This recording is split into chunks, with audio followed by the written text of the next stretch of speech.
Okay.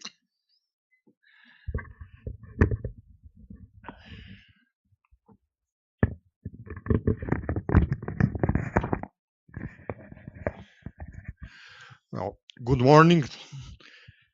It is an honor for me, on behalf of the University of São Paulo, to represent our president, Professor Marco Antônio Zago, to talk to this academic community in the special international conference hosted at the Faculty of Law of the University of São Paulo, with the partnership of the School of Law at the University of Notre Dame. I would like to greet Professor Michael Pippinger, Vice President and Associate Provost for Internationalization of the University of Notre Dame. As probably you know,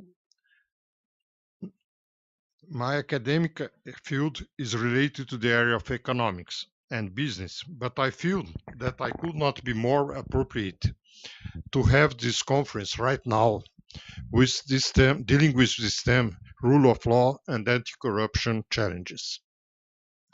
For a long time, Brazil is suffering from corruption.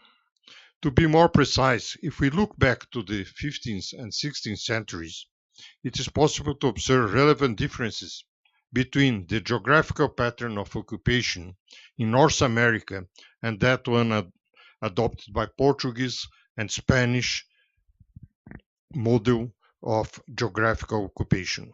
While, for example, in the United States, the model was based on colonization, in Brazil, the model was based on exploration. This is an important difference which influenced since the beginning the attitude of the Brazilian inhabitants against the Portuguese crown. This behavior still remains deeply rooted in large sections of our population. When the Faculty of Law of the University of São Paulo, our first unit created in the year of 1827 and now completing almost 2 centuries, promote this conference, I see this meeting as something absolutely remarkable. I'm sure that it will produce a rich environment to exchange knowledge, which will help to offer suggestions to the improvement of laws and legal practices. I hope everyone will have a great day. Thank you very much.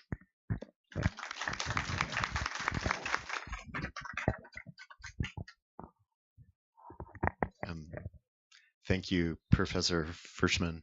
My name is Michael Pippinger, and I'm the Vice President and Associate Provost for Internationalization at the University of Notre Dame. I would like to welcome everyone to the conference today, and I would like to begin, of course, by thanking USP for being such gracious hosts for my colleagues and myself during our time in Sao Paulo. We had a wonderful conversation yesterday with the panelists that you will hear throughout the day. And we talked at great length about the rule of law and anti-corruption efforts from a variety of different disciplinary standpoints, legal, economic, political, and I think we're in for a very special day. I want to say a little bit more about how we got to this day. Professor Frischman talked about a historical context of thinking about anti-corruption efforts. For Notre Dame, this is part of an ongoing and ever-deepening initiative within Brazil, and that's important for everyone in the audience to know. The university has been committed to Brazil since 1911, when we had our first student from Brazil arrive on our campus in South Bend, Indiana, a very different climate and place for Brazilians to go. But since then, we've had over 500 students there. In terms of our engagement with the country, one of the things that we are interested in are exactly the issues that we're speaking about today. Notre Dame has a long and proud tradition of being interested from both a scholarly and a pragmatic angle about what it means to think about anti-corruption and what does the rule of law mean.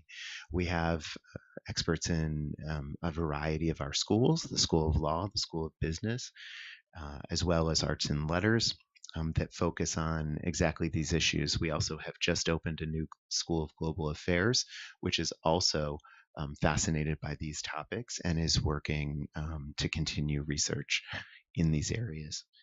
I would like to say as well that you may have heard that this is part of a larger engagement this week, in that yesterday we honored Judge Sergio Moro with one of the highest awards that the University of Notre Dame can give, the Notre Dame Award, which is given to people who are leaders in their chosen field and are making substantive difference in creating a more just society. And so we hope that the panels today that you hear about will continue to challenge us to imagine how we can work together to solve these problems of anti-corruption. And based on what I heard yesterday in the private faculty meeting, I think we're in for a real treat. There are a couple of people that I definitely need to thank.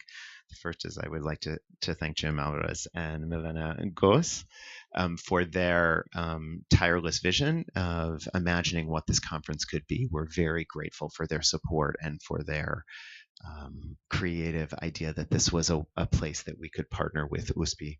I'd also like to thank Camila Duran for her work. She has been our main contact here at USP and has been nothing but fantastic and delightful. So we're very grateful for both her scholarship and her administrative acumen.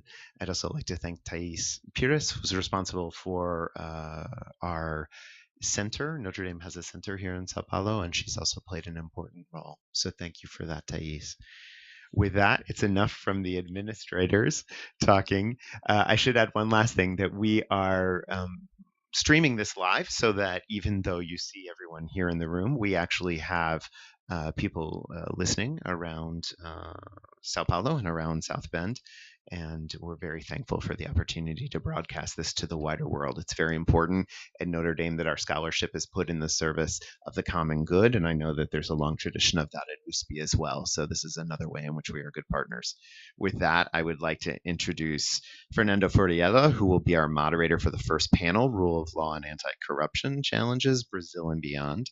And I would invite Jimmy Garuli, Suzanne Wengel to come up as well. Thank you.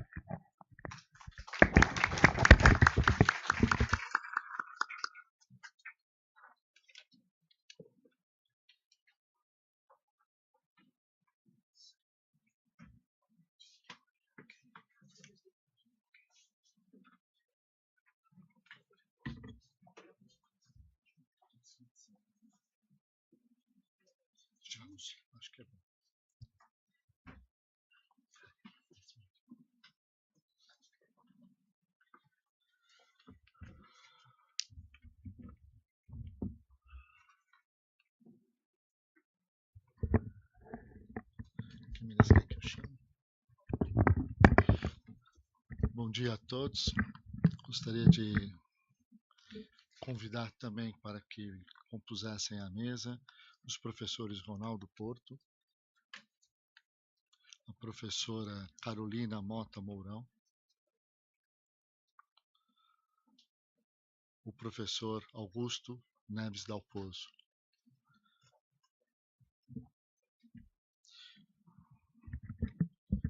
No dia de hoje, nós deveríamos contar com a presença do professor Daniel Falcão, mas que, por motivos alheios à vontade dele, ficou retido em Brasília e não poderá participar deste painel como debatedor.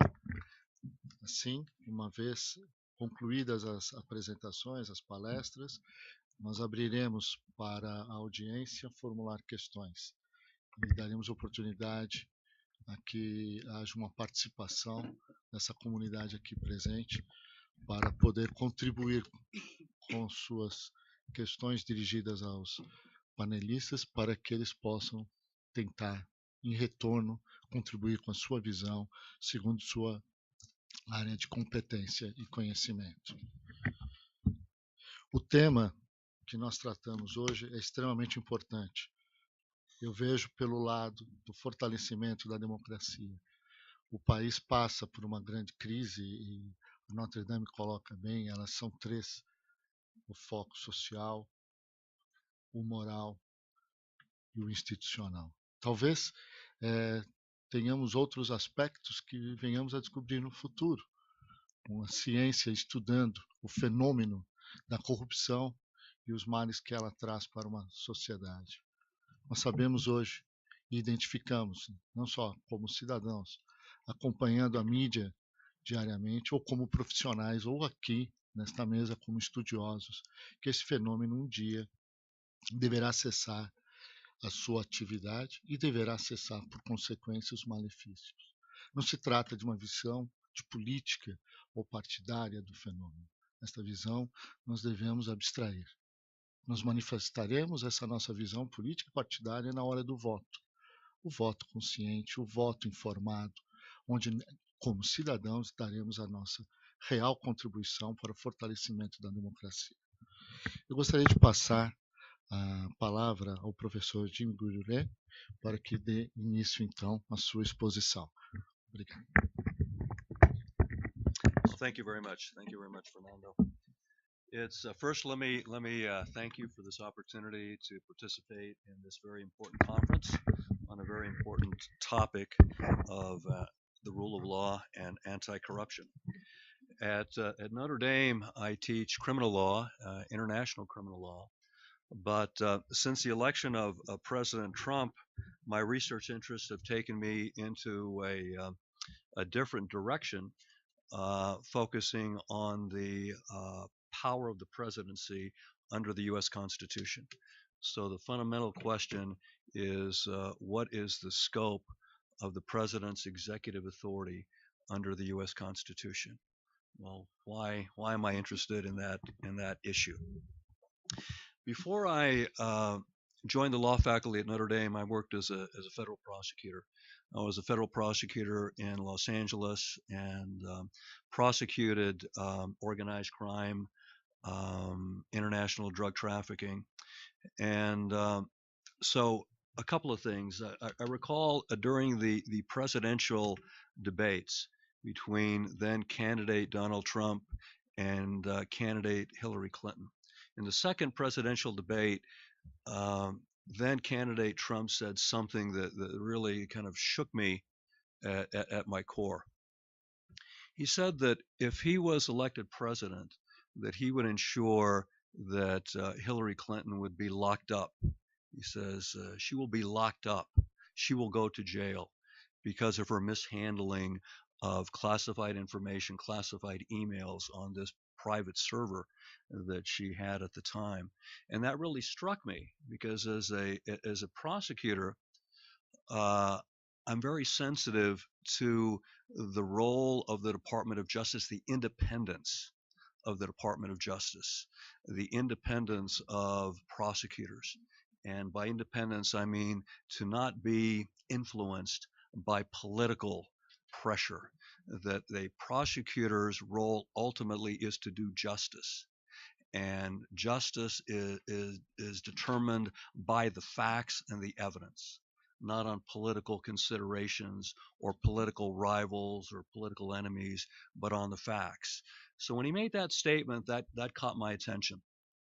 And then after he became president in May of this year, he did something else that I found quite stunning. He fired the director of the FBI. And in the history of American democracy, that has only happened twice. Once prior, and it involved FBI Director William Sessions, who was fired by President Clinton, but it was for the misuse of government assets. There were allegations that FBI Director Sessions had directed FBI agents to work on remodeling his home, and of course abused his authority and abused government resources by doing that. But in this particular case, initially the narrative was that President Trump had been advised by Attorney General Sessions and the Deputy Attorney General Rod Rosenstein that Director Comey should be fired because of his handling of the Clinton investigation and public interviews that he held regarding the investigation. But then it turned out that that was actually a pretext for the firing, because during a media interview with a very respected reporter by the name of Lester Holt, Trump admitted publicly. He said, well, I was going to fire Comey anyway, regardless of the recommendation of the attorney general because of the Russia investigation. He says, I think that the Russia investigation, his term was, it's fake. It's a hoax. He disagreed with the investigation. And so he determined that the investigation should be terminated because he disagreed with the focus of the investigation. And as you know, the focus of the investigation is very serious. It involves whether or not the Russian government interfered with the presidential election by hacking into the computers of the Democratic National Committee and other Democratic officials, and then taking that information and in a very deliberate way, leaking it to the press in an effort to damage the reputation of Hillary Clinton in an effort to elect Donald Trump. Those are the allegations. I mean, they haven't been proven. No one has been found guilty of any wrongdoing, but that's the purpose of the investigation. Well, Trump disagreed with that. And so he determined that the investigation should be stopped. And in order to do that, he fired the director of the FBI. And then one additional incident that caught my attention, and it has to do with the appointment of a special counsel by the name of Robert Mueller to conduct this investigation, this Russia investigation. And during one interview, President Trump was asked, well, what would you think if Mueller decided to investigate your personal business dealings? And Trump said, well, that would be a red line. He would cross a red line. And Trump indicated that he would consider firing the special counsel if that occurred. So for me, that was very significant because what it suggested to me was that the president thought that he had the authority under the Constitution to decide who could be prosecuted and who should not be prosecuted, which investigations should be initiated and which investigations should be terminated based upon his own personal views and personal opinion. And I find that position very dangerous and very threatening to American democracy because I truly believe that an independent Department of Justice is vital to the functioning of a democratic society. The decision of whether to investigate and prosecute someone for a crime should be free from political pressure and influence, including, importantly, interference from the President of the United States. The merits of the case, not political considerations, should dictate the investigation of criminal activity. The enormous resources of the U.S. Department of Justice should not be used to punish the president's political opponents, in this particular case, Hillary Clinton, or reward his political allies. Moreover, the U.S. Attorney General, the chief law enforcement officer in the United States, is the people's lawyer, not the president's personal attorney. The attorney general swears an oath to defend the Constitution, not the president.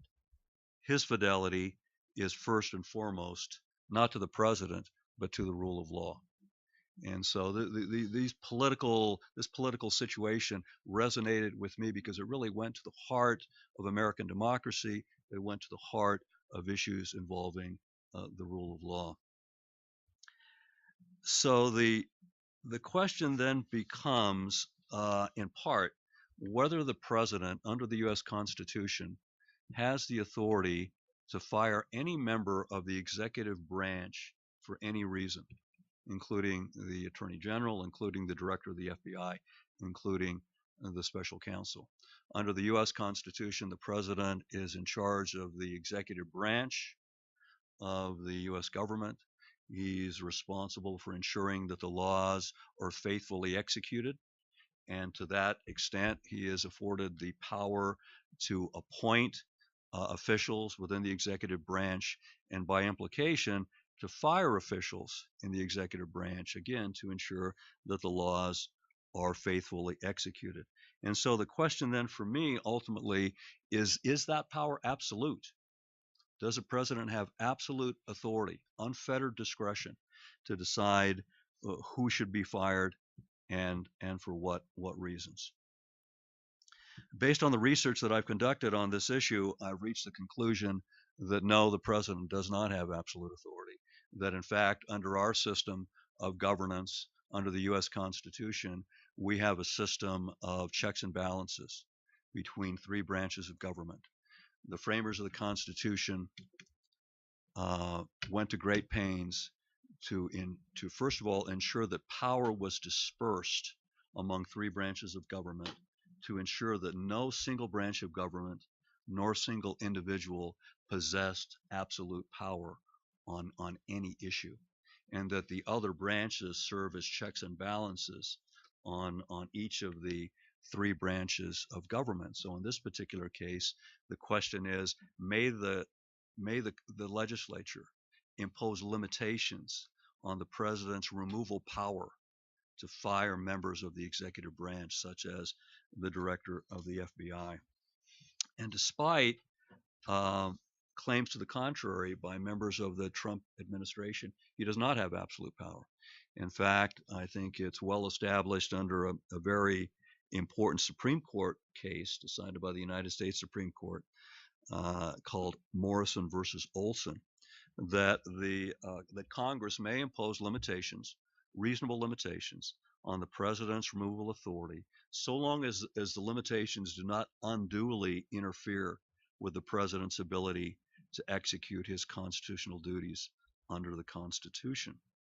And further, the Congress may impose limitations to ensure the independence, and this is critical, the independence of the Department of Justice, and more specifically, in this particular case involving the Russia investigation, of the special counsel.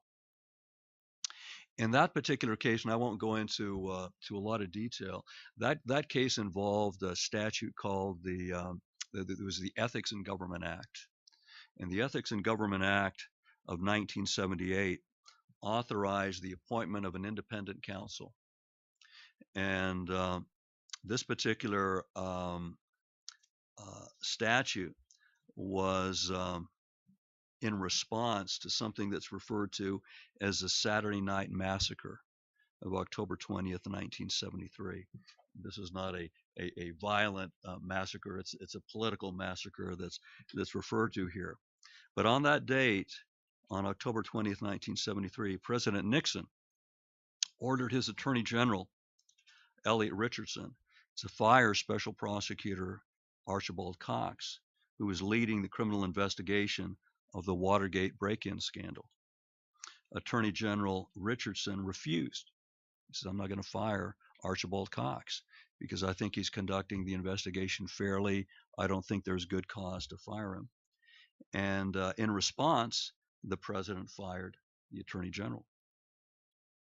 So then the president asked the Deputy Attorney General, William Ruckelshaus, to fire Archibald Cox. He refused. President Nixon fired the Deputy Attorney General. And ultimately, the decision to fire the special prosecutor went to the third person in line at the Department of Justice, Solicitor General Robert Bork, who complied with the president's order and fired Cox. So Congress found the action by President Nixon unacceptable because it clearly interfered with the independence of the Department of Justice and the independence of the special counsel. So they passed this law, the Ethics in Government Act, and it authorized the creation of an independent prosecutor. And it imposed limitations on the firing of the independent prosecutor. And the legislation by Congress said that the independent counsel could only be fired for good cause. So could not be fired at will for any reason. There had to be good cause, good reason to justify the firing of the independent counsel. So this statute was ultimately used against U.S. Department of Justice officials that were believed to have not complied with a request by a committee of Congress to disclose certain documents. There were claims that these government officials had not given truthful testimony at a congressional hearing before one of these congressional subcommittees, and so independent counsel was appointed to investigate whether these government officials had violated obstruction of justice. They'd engaged in obstruction of justice. They had violated federal law. This is a very serious felony. And the targets of the investigation brought a legal challenge to the statute, the Ethics in Government Act, and they said that this limitation by Congress on good cause for firing violated separation of powers. It violated the separation of powers between the executive branch and the legislative branch. That the legislature was interfering with the authority of the executive, to operate the executive branch of government. And ultimately, the United States, the case went all the way up to the United States Supreme Court, and the United States Supreme Court upheld the statute. And the Supreme Court concluded that the executive branch does not have unlimited power with respect to firing members of the executive branch. The court found it plain that the Constitution did not give the president an illimitable power of removal over officers of independent agencies and that held independent roles within the Department of Justice. And again, the legal principles that emerge from that case are really two significant principles. One is that while Congress could impose limitations, those limitations were limited. So they could not go to the extent of unduly interfering with the president's ability to implement his constitutional duties under the Constitution. But further, that Congress could act and impose limitations to ensure the independence of the Department of Justice. And so let me see if I can move ahead. I should have been touching on these as we go. So these are the kind of the principle, the legal principles that emerge from the case. Removal restrictions may not unduly impede the president's ability to perform its constitutional duties, and congressional limitations are necessary to establish the independence of the office. So the interesting point here, so now that was a case that was decided in 1988, so fast forward to 2017. So what if the President Trump decides to fire Special Counsel Mueller? Does he have the authority to do so? Well, there's no statute today like the Ethics in Government Act. That expired several years ago. So there's no current limitation by Congress explicitly dealing with the firing of the special counsel. But there is a statute, the Obstruction of Justice statute. And here's what it provides. It says, whoever corruptly influences, obstructs, or impedes, or endeavors to influence, obstruct, or impede the due administration of justice shall be punished by imprisonment of not more than 10 years, a fine, or both. So it's a very serious offense. The person could go to prison for 10 years if the person obstructs justice. So the question then becomes, if the president fires a special counsel to terminate the grand jury investigation investigating members of the Trump campaign, to determine whether or not members of the Trump campaign engage in a conspiracy with the Russians to influence the outcome of the 2016 presidential election, does that constitute obstruction of justice? Is that corruptly impeding a grand jury investigation, again, by firing the person that's in charge of the investigation?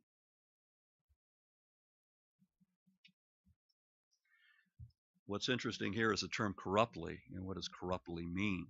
Because here the prosecutor would have to prove that the president acted corruptly when he fired Special Counsel Mueller. And corruptly means acting with an improper purpose. So what does improper purpose mean? For me, it means that if he was acting for a partisan purpose, to protect his family, to protect political allies, to protect himself from the criminal investigation, and not acting for the larger public good, I would maintain that constitutes acting corruptly. So these are the questions. If, with respect to, let's just back up to the firing of FBI Director Comey, Did the president influence, obstruct, or impede the due administration of justice by firing Comey? Did he act corruptly? Was it for the purpose again of terminating an investigation that was investigating members of his presidential campaign? And ultimately, I conclude that the obstruction of justice statutes do impose a reasonable limitation by Congress on the president's actions. And if he attempts to fire the special counsel, in my opinion, that would constitute obstruction of justice. And then ultimately, in conclusion, I think could support impeachment proceedings against the president. And so the final conclusion of my research on that topic is this: that no one is above the law, even the President of the United States. The rule of law imposes a limitation even on the President of the United States. So thank you very much.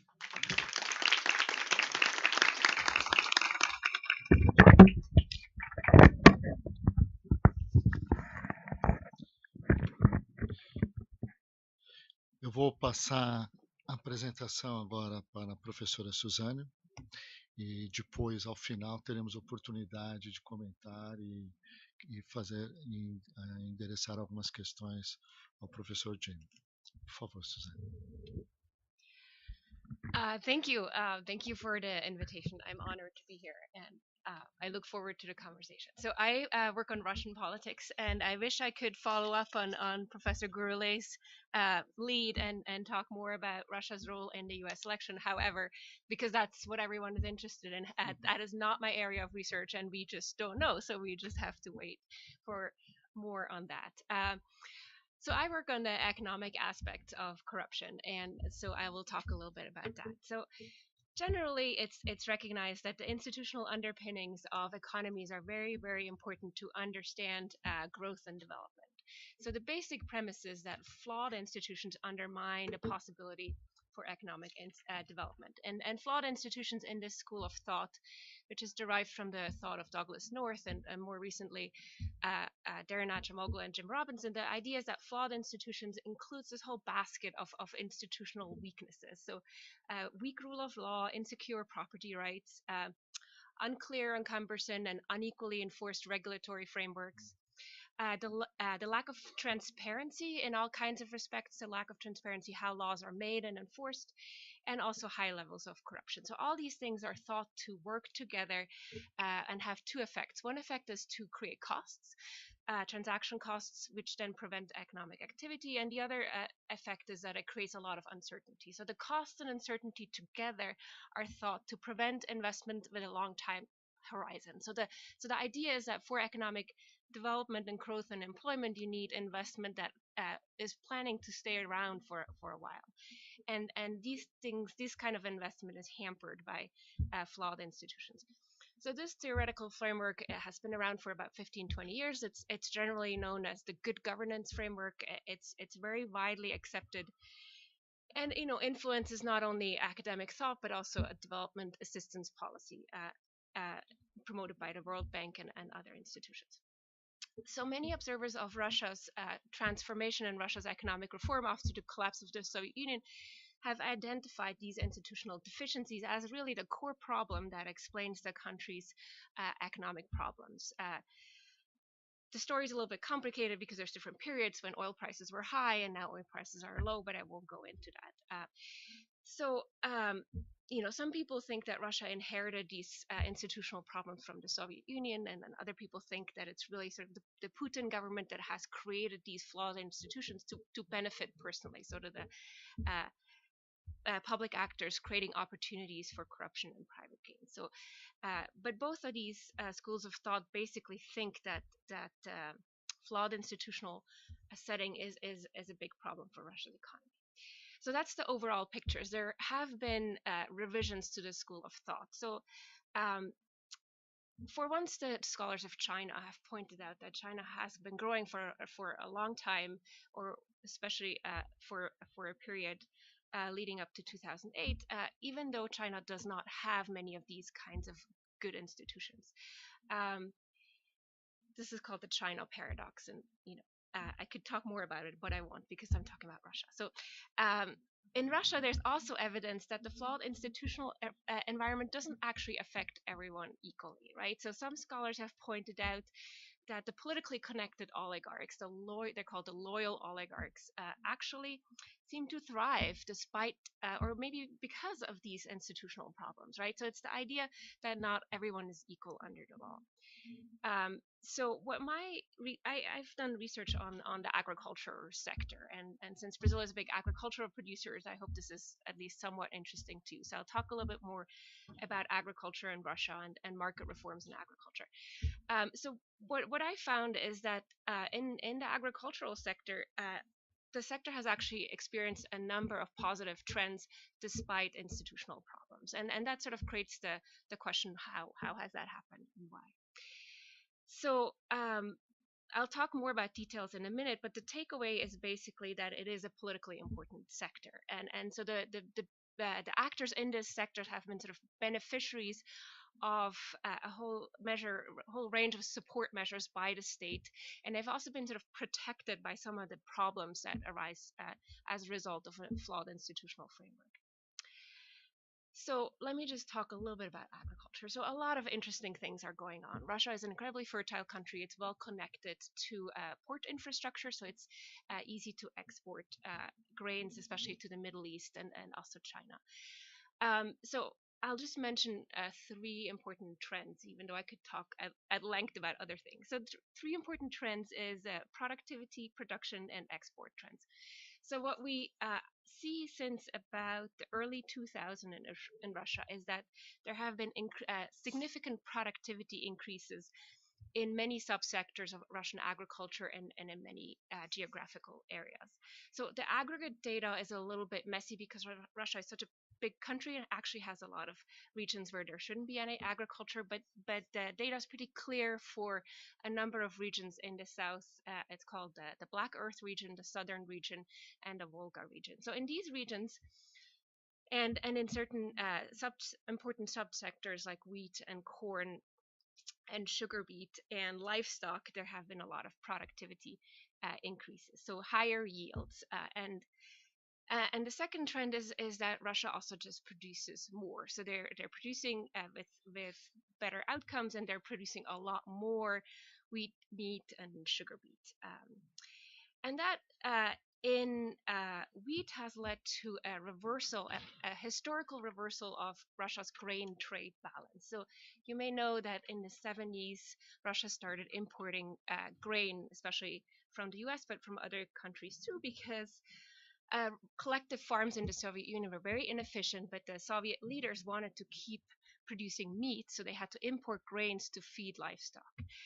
So or the Soviet Union was a grain importer, and after the collapse of the Soviet Union, Russia couldn't actually reverse this great trade balance. So, and not only grain, Russia started importing all kinds of food commodities.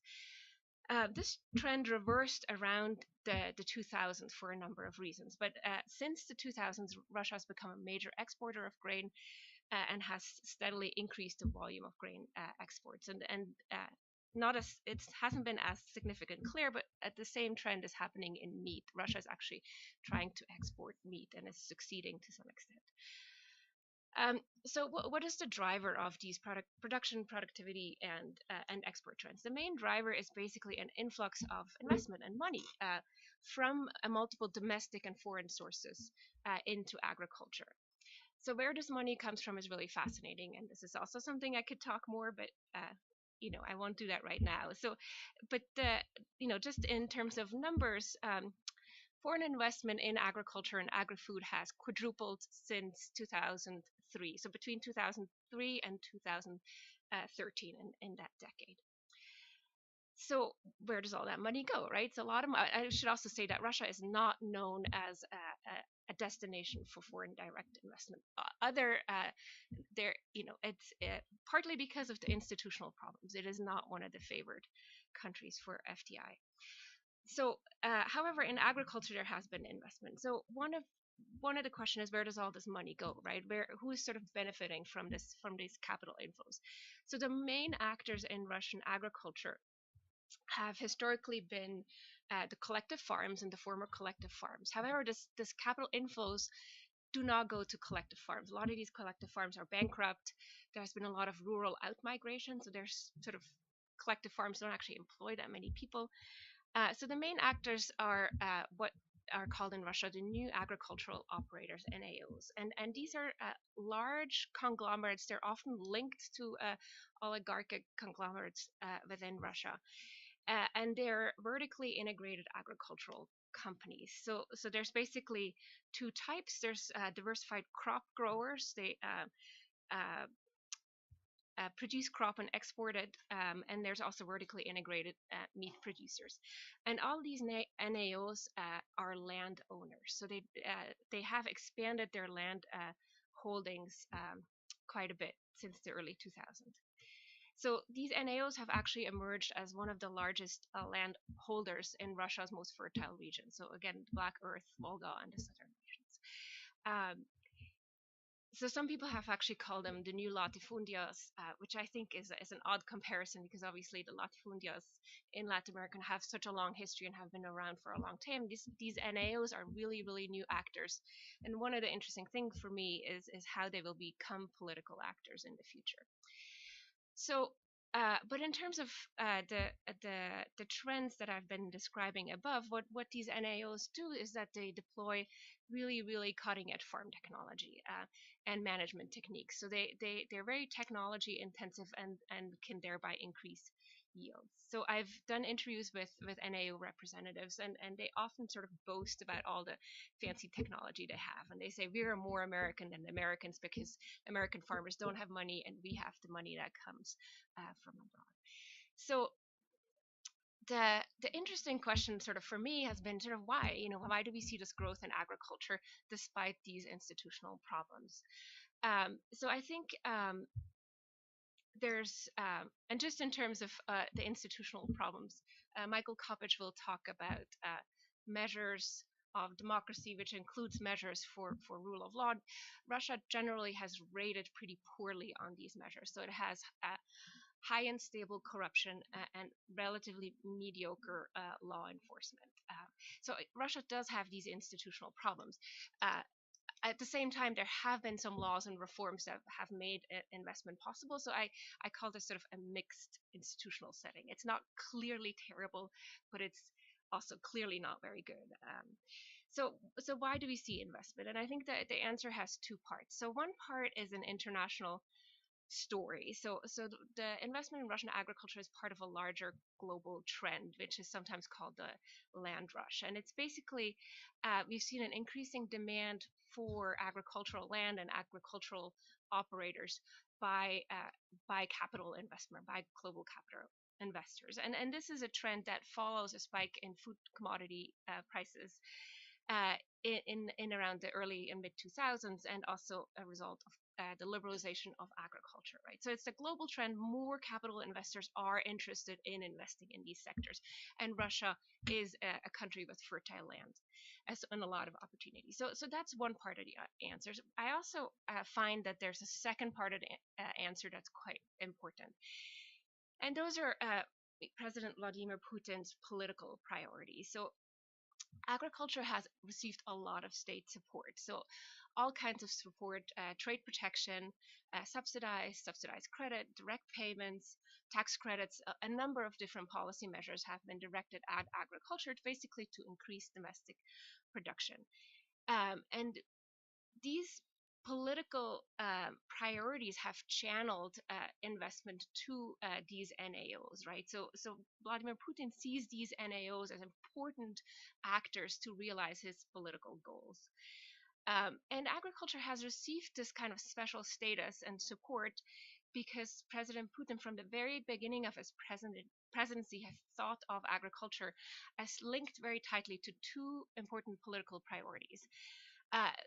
One is domestic and one is a foreign policy goal. And so in terms of foreign policy, the Putin government has long resented, and this is very clear in speeches and policy documents, the Putin government has resented Russia's dependence on foreign imports. And so the domestic policy goal has been the ability to control domestic prices for key food commodities. So food price inflation was a huge problem from Yeltsin. It's the sort of poor pensioners whose pensions don't go up, but their cost of living soar because whatever food item they need to buy are very expensive relative to what they um, earn. So domestic and foreign policy goals sort of come together and uh, basically the government wants to make sure that domestic production is high enough to control domestic prices and to reduce import of food. So in order to achieve these goals, the government has set very precise and ambitious self-sufficiency goals for a handful of key commodities, so grains, meat, dairy, sugar beet, etc.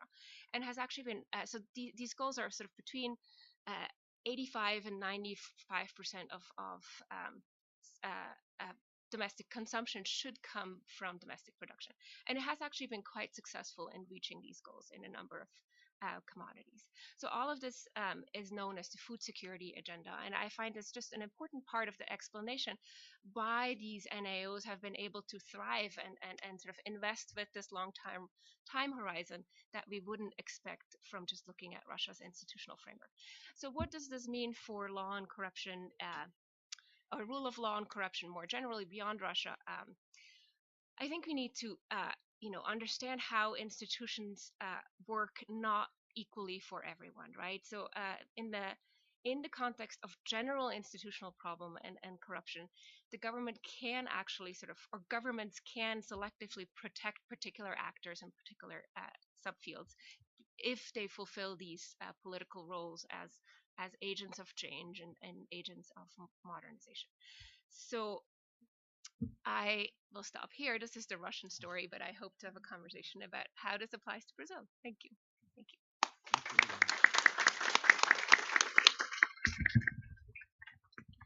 As duas apresentações nos dão bastante substância para um debate com dois enfoques distintos, mas tendo um ponto central, que é o respeito às instituições e ao que nós conhecemos por Estado de Direito. Os exemplos mencionados nas duas apresentações estão muito próximos da realidade brasileira. Eu não tenho muita dúvida, não é? A questão da agricultura e como ela pode ser influenciada por um Estado fraco, a gente sabe que no agronegócio brasileiro nós não estaremos muito distantes disso. Temos alguns exemplos bem atuais. A questão do presidente ou daqueles que detêm um poder circunstancial pretender estar acima da lei também é uma circunstância muito conhecida nossa, mais conhecida do que nós gostaríamos, porque no nosso caso não envolve só o presidente, senão ex-presidentes, ex-senadores, senadores, ex-juízes. Temos mais ex do que gostaríamos. Eu gostaria então de passar a palavra ao nosso primeiro comentarista, o professor Ronaldo Macedo, por favor, e depois daremos sequência. E se você quiser fazer um comentário, fique à vontade. Tá ótimo. E você vai precisar de algum apoio que nós possamos ajudar a passar ou você tem condições de acesso? Então, ótimo, obrigado. Tem um bom assistente, os universitários. Por favor, professor.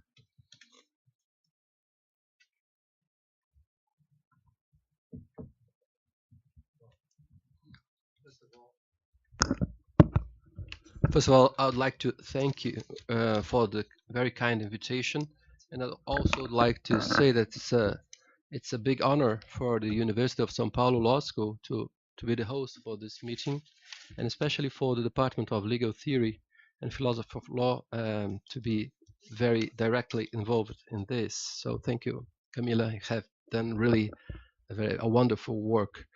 Well, my position here is basically to make some more specific points, and actually, I would probably spend my time trying to raise some other questions for our panelists instead of giving another short conference on this very complex and big issue. So the first thing I'd like to notice is that as Professor Gurule has correctly pointed, the presidency power is a very special case where the issues concerning how to fight corruption poses very special challenges for those in charge in, in making efforts in order to enforce the rule of law. And as Professor Gurule, I also work as assistant to the São Paulo State Attorney General, so I try to I know exactly what you mean by being astonished Ronald by Trump's comments, which could lead him to an impeachment process. And the fact that the presidential power is a very special case also raises another one, which is how can we deal with this special situation? Professor Gurule has pointed out how this a special commission was an institutional device created to confront and deal with this kind of problem.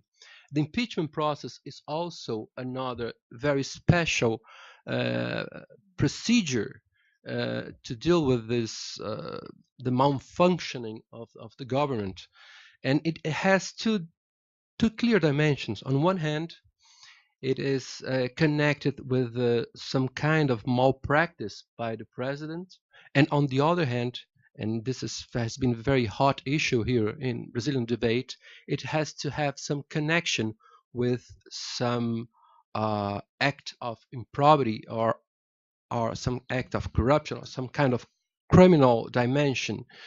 So the first issue I'd like to raise, the question I'd like to raise is, do you think that there is a huge difference between how a similar case, a similar action made by a governor or by a mayor would be dealt by the criminal institutions, and a similar case made by the president? And so I mean, for example, the same kind of threats towards the firing the attorney general, how would this be how would be the reactions to the same actions, behavior? And the second point is that, what do you think about the reasons why? I'm assuming there will be some a big difference. So I'm assuming that it's much more difficult to prosecute a president than a governor or a mayor. So the second question is, what do you think about the reasons that lie behind this more these stricter barriers, these special privileges that the president has? So there are some political, there's some, I mean, there's some rationality that lies behind this protection of the president. And the other point I'd like to also to raise is that, at least in Brazil, what we are now, I mean, watching every day in the media and the news and the work made by this task forces and prosecutors, and is that there is a very close connection between the failure of the electoral system and the corruption system. So this is very clear in Brazil. And in the United States, very recently, the Supreme Court has decided that there will be no limitations for private donations and so I wonder how this would this has created a new challenge for the imbalancing of the political system, and how do you see the next steps in terms of this fight um, against corruption and its close relationship with the political system in general? And well, the other point I'd like to raise is more concerned with what Suzanne has said. She tried to show how there are some economic incentives that are very close connected with all this influx of money and the risks of corruption. And in my view, what we have seen in Brazil quite recently is another very good example of this. Because, I mean, if you notice what were the political forces and international forces that lie behind the introduction of the money laundering legislation and the plea bargaining in corruption cases in Brazil, I'd say that the major force that backed these reforms, the legal reforms, came from outside, came from the international arena. So they were not endogenous from the political national system. And this is very closely connected with very strong forces in the um, increased by globalization and international commerce that try to force Brazil to adopt some protocols that were already at play in many more industrialized countries. And what is very interesting is that when Brazil and during the Workers' Party government introduced this new legislation, as far as I know, there was very little acknowledgement from the government about the very explosive dimension, the revolution that would come after the introduction of this new legislation. And a friend of mine who was a member of the committee in charge in discussing this new legislation, who was an assistant to the Attorney General's office, he once told me something that was very, very interesting. He said, well, the government was, the Minister of Justice was basically pressing us in order to finish our job very fast.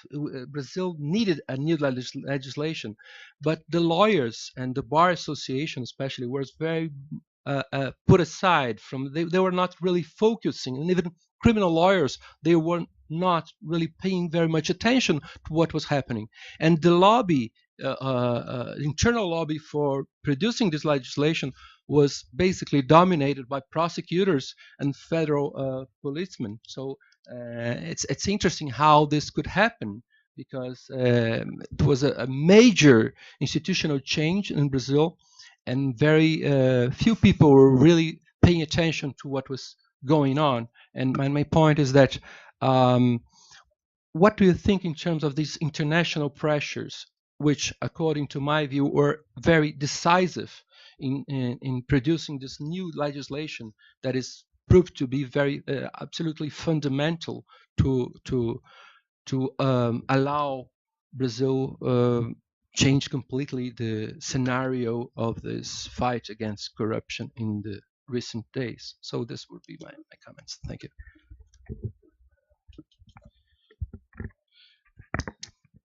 I'd like to ask if you prefer to address these issues now or you prefer to collect all the issues. Ok. Gostaria de convidar agora a professora Carolina Mourão para os seus comentários e questões. Obrigada. Deixa eu só colocar aqui a minha apresentação, encontrá-la aqui. Como é que está na área de trabalho?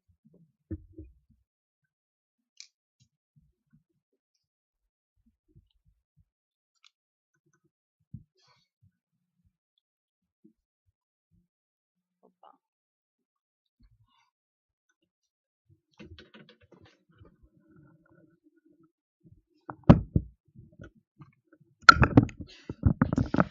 Bom dia a todos. Meu nome é Carolina Mota Mourão. Quero agradecer o convite para participar desse debate. É uma honra estar aqui debatendo esse tema.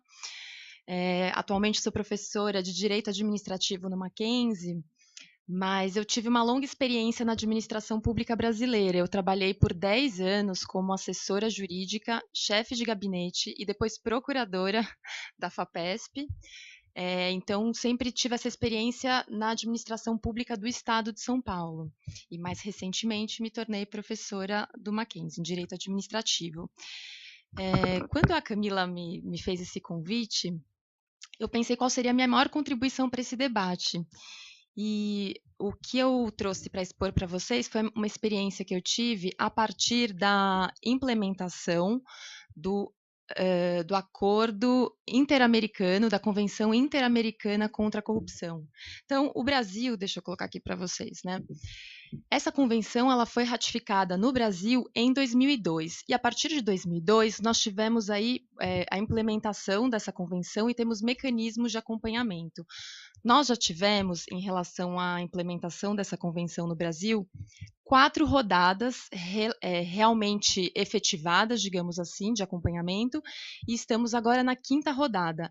Eu participei da elaboração do documento relativo à implementação da convenção na 2ª rodada. Então, a área de pesquisa, digamos assim, a que eu me dediquei, foi justamente a de contratação de funcionários públicos, aquisição de bens e serviços e tipificação de atos de corrupção. Mas ainda assim, nós todos acompanhamos, né, estamos sempre acompanhando todas essas rodadas em que se busca verificar em que medida o arcabouço jurídico e institucional no Brasil acompanha as exigências desse acordo e acompanha esse acordo entre todos os países que fazem parte da convenção. Então, o que eu traria de contribuição para esse debate? Do ponto de vista jurídico e institucional, o Brasil tem sim, então ele apresentou isso nos resultados, né, desses relatórios todos. O Brasil dispõe hoje de um microsistema, digamos assim, um microsistema jurídico institucional de combate à corrupção.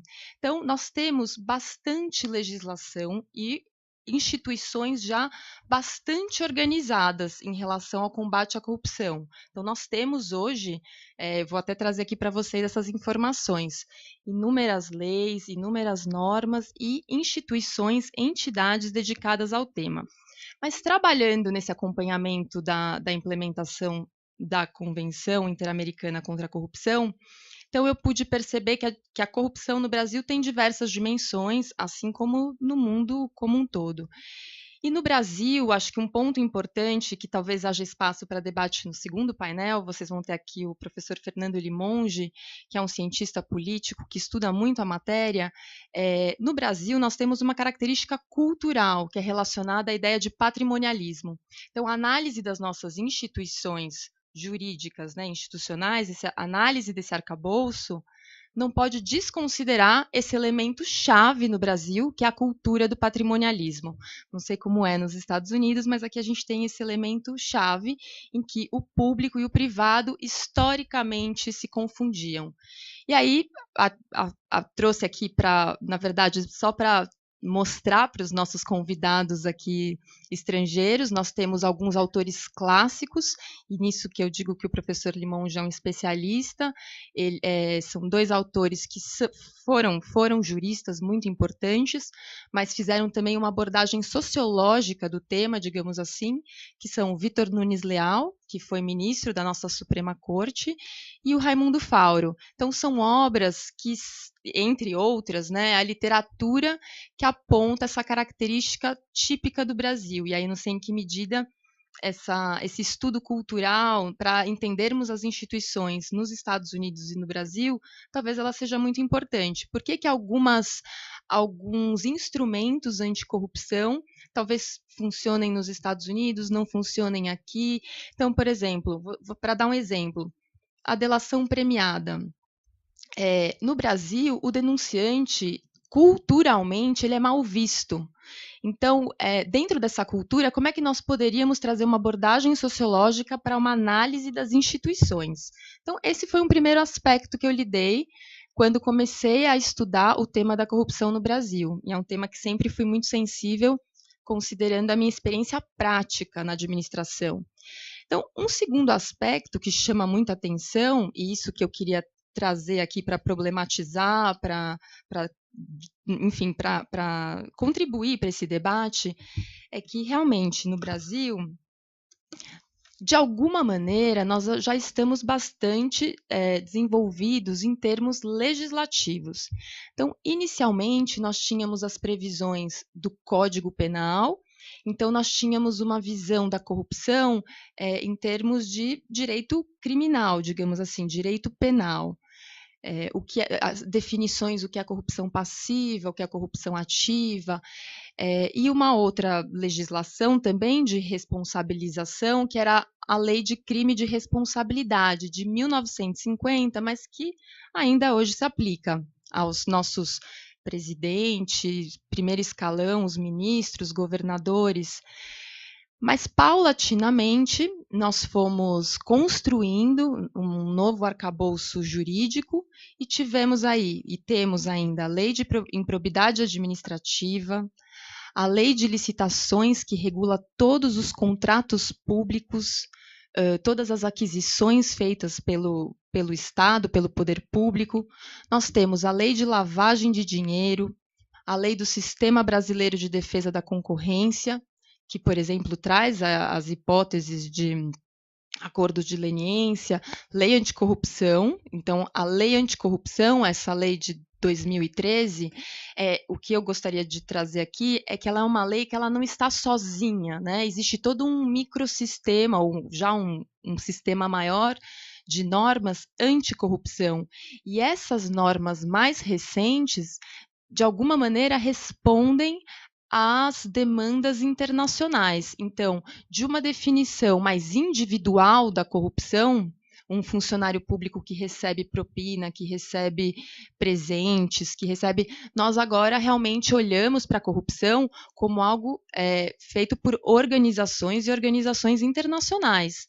Então, a legislação brasileira foi se moldando em razão, inclusive, dessas pressões internacionais e das convenções e acordos anticorrupção.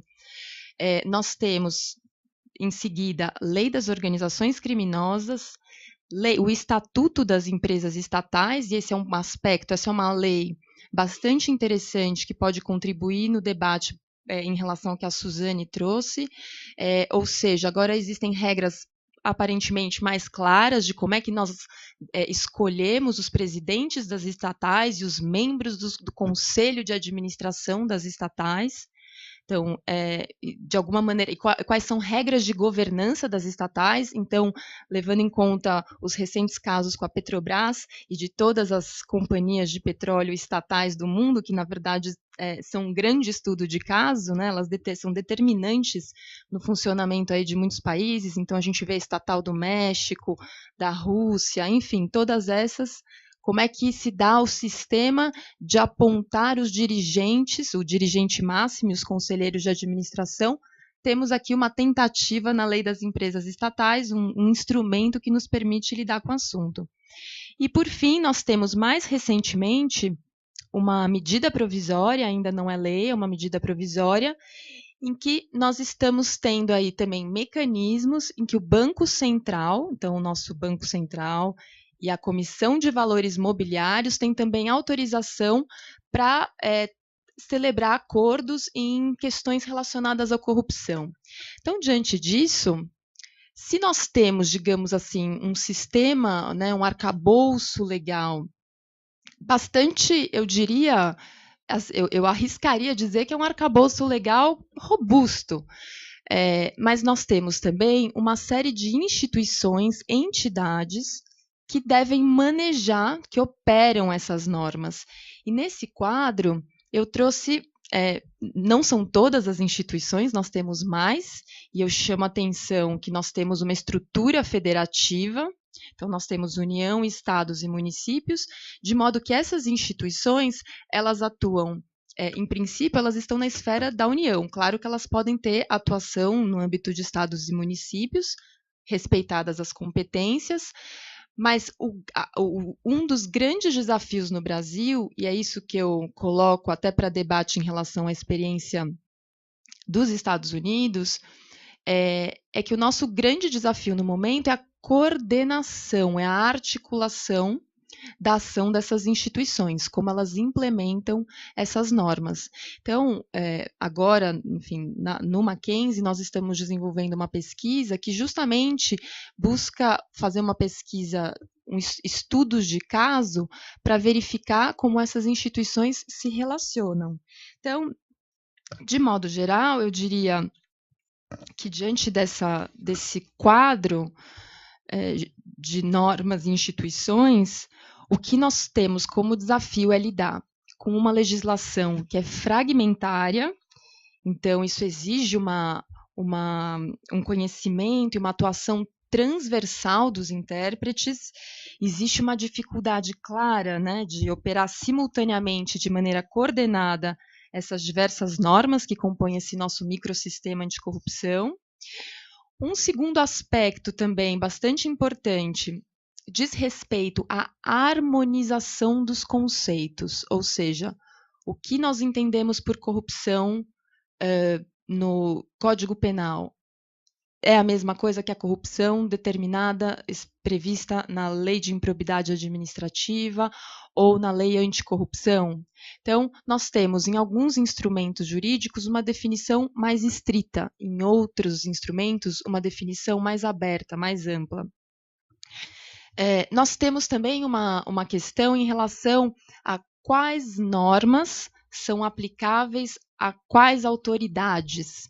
Então, ontem, no nosso roundtable aqui, eu comentei que nós tivemos um caso que foi decidido, inclusive, pelo Supremo Tribunal Federal, em que se questionava qual era a norma aplicável a um ministro de Estado que usou o avião para levar a família para Fernando de Noronha.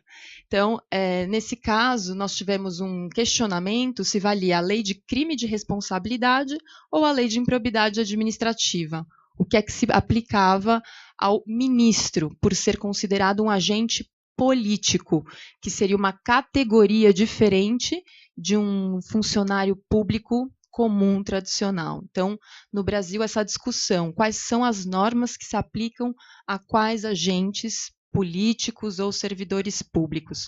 Então, esse seria um outro desafio. Depois, essa articulação entre as instituições, o caso concreto que nós temos são os acordos de leniência. Então, qual é a instituição que tem competência no âmbito de um processo que investiga atos de corrupção? Qual é a instituição dessas todas? Lembrando que nós estamos num Estado federal, então quais são as instituições que têm competência para celebrar o acordo de leniência? Então eu diria que o desafio no Brasil, e é isso que eu gostaria de levantar a questão, é que nós temos muitas normas, e o nosso desafio é a articulação. E eu pergunto também se nos Estados Unidos esse é o desafio. Bom, dito isso, agradeço, é o que eu tinha a dizer.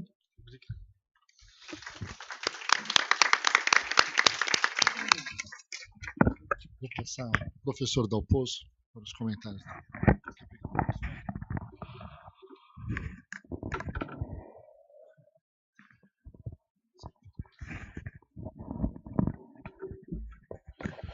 Bom dia a todos.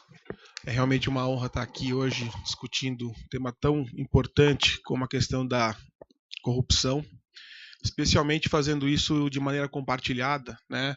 Quando a gente tem momentos incríveis como esse, onde a gente pode compartilhar experiências com outros professores de fora, eu tenho feito isso bastante, a gente consegue, sem dúvida alguma, aprofundar ainda mais a intelecção que a gente tem a respeito de várias ideias e dos problemas, né, que a gente vive no dia a dia, seja como na interpretação das normas como professor de direito e como militante, como advogado, né? Queria trazer duas reflexões básicas. A minha ideia não é fazer uma exposição, mas sim contextualizar dois pontos que me parecem importantes, que já foram suscitados aqui na mesa. Um concernente aos aspectos institucionais e outro concernente a questões econômicas, né? Como isso reflete, né, como essa eventual crise institucional pode revelar um adensamento de uma crise econômica. Como foi dito pela professora, em verdade o Brasil realmente tem uma legislação bastante parruda em relação à responsabilização anticorrupção, seja na esfera criminal, seja na esfera administrativa, seja na esfera civil. Essa evolução legislativa, a cada momento que se cria uma nova lei no Brasil, a perplexidade se agrava, porque a interpretação desses diplomas normativos acabam complicando ainda mais. E essa complexidade nos revela, muitas vezes, uma certa crise institucional para saber quem vai dar a última palavra, né? A gente tem realmente várias entidades, né, responsáveis por exercer o controle dos atos anticorrupção no Brasil. Tribunal de Contas da União, o Ministério Público Federal, os Ministérios Públicos Estaduais, a CGU, o CAD, a própria administração pública dentro do seu controle interno, enfim. Você tem várias entidades responsáveis por promover o combate à corrupção, e essas entidades recebem das leis, né, a sua competência para exercer essas atividades. E o que é mais interessante a gente notar é que todas essas leis e todas essas entidades muitas vezes estabelecem uma única infração administrativa cuja aplicação, na verdade, das demais sanções administrativas decorre. Só para dar um exemplo, se a gente for falar fraude à licitação, por exemplo, que é uma infração administrativa que ensejaria aí, né, um combate a uma licitação fraudulenta. A fraude à licitação, ela é uma infração cuja sanção decorre de inúmeros diplomas legais. Então, se você for na lei de licitações, há um apenamento em face da sanção da fraude à licitação. A lei orgânica do TCU, a mesma coisa. A lei anticorrupção, a mesma coisa. A lei do CAD, a mesma coisa. Quer dizer, de uma infração administrativa, né, que é fraudar a licitação, decorre um arcabouço, né, legislativo que enseja uma série de sanções administrativas para essa infração, que é aplicada por várias entidades. Quando isso acontece, a gente verifica uma certa crise institucional, porque cada um quer aplicar a sanção do seu jeito, quer interpretar a legislação da sua maneira.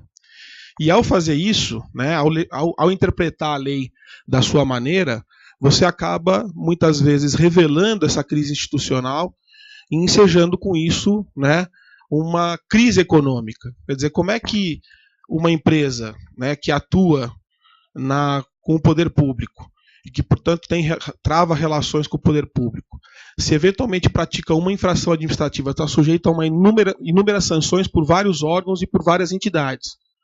Quer dizer, isso funciona mais ou menos como remédio que mata o doente. Né?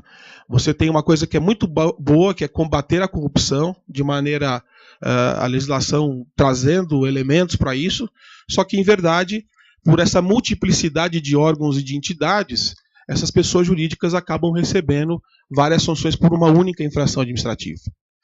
Na França, né, isso não existe. Só para citar o exemplo da França, você lá tem o princípio do non bis in idem, onde se você recebe, né, uma sanção na esfera penal, já automaticamente na esfera administrativa você não pode receber mais, porque teoricamente a sanção penal ela é mais gravosa e, portanto, não há que se receber nenhuma outra infração na esfera administrativa. Eu não estou dizendo nem isso aqui no Brasil. É óbvio que a gente tem a teoria tricotômica das esferas de responsabilidade, você tem a responsabilidade civil, penal e administrativa, mas dentro da esfera administrativa, dentro da responsabilização administrativa, que seja aplicada uma única, né, sanção a uma infração cometida, e não inúmeras sanções a apenas uma infração. É muito pouco estudado no Brasil o princípio do non bis in idem. Acho que era fundamental que pudéssemos aprofundar esse estudo, porque ao permitir a aplicação de várias sanções por uma única infração, você traz uma retração econômica que é impossível de você salvaguardar. Quer dizer, hoje em dia, para você trazer investimentos para o Brasil, diante da crise econômica que a gente vive, é preciso segurança jurídica, é preciso demonstrar que esse arquétipo normativo é aplicado de maneira orgânica e sistemática, e não de maneira desenfreada, como muitas vezes acontece. E, especialmente se a gente for considerar os tipos abertos que encontram-se nessa legislação. Se você pegar a lei anticorrupção, né, que veio exatamente para combater, né, a melhorar o mercado, vamos dizer assim, de fraudes que aconteciam e que acontecem, seja pela participação de propina, enfim, atos lesivos à administração pública, a verdade é que existem tipos muito abertos, como prometer vantagem. Quer dizer, prometer vantagem, o que significa prometer vantagem? A interpretação, né, desse dispositivo pode eventualmente violar o próprio Estado de Direito. E esse abuso, né, que a gente vê muitas vezes, ele precisa ser coibido. Se a gente vive sobre o manto do Estado de Direito, é fundamental que as autoridades e que aqueles que vão interpretar essa norma e aplicar essas sanções façam isso de maneira equilibrada, de maneira razoável. Senão, nós vamos espantar, na verdade, aquilo que é positivo e trazer um reflexo extremamente negativo, seja na economia, seja na crise institucional que pode decorrer. Então, acho que os desafios que se colocam aqui, as duas perguntas que eu deixo, né, primeiro, como no Brasil não existe uma entidade como talvez o DOJ americano, onde todos podem aplicar sanções e essas sanções, as infrações estão capituladas nas legislações e essas entidades têm competência para aplicar essas sanções, como eu consigo fazer para que haja um equilíbrio na aplicação dessas sanções, sem que você possa agravar eventualmente, né, a questão econômica? E como você fazer para que esse equilíbrio institucional possa ocorrer de maneira que o checks and balances que foi colocado aqui possa ser eventualmente salvaguardado? Quer dizer, a questão institucional ela precisa ser resolvida.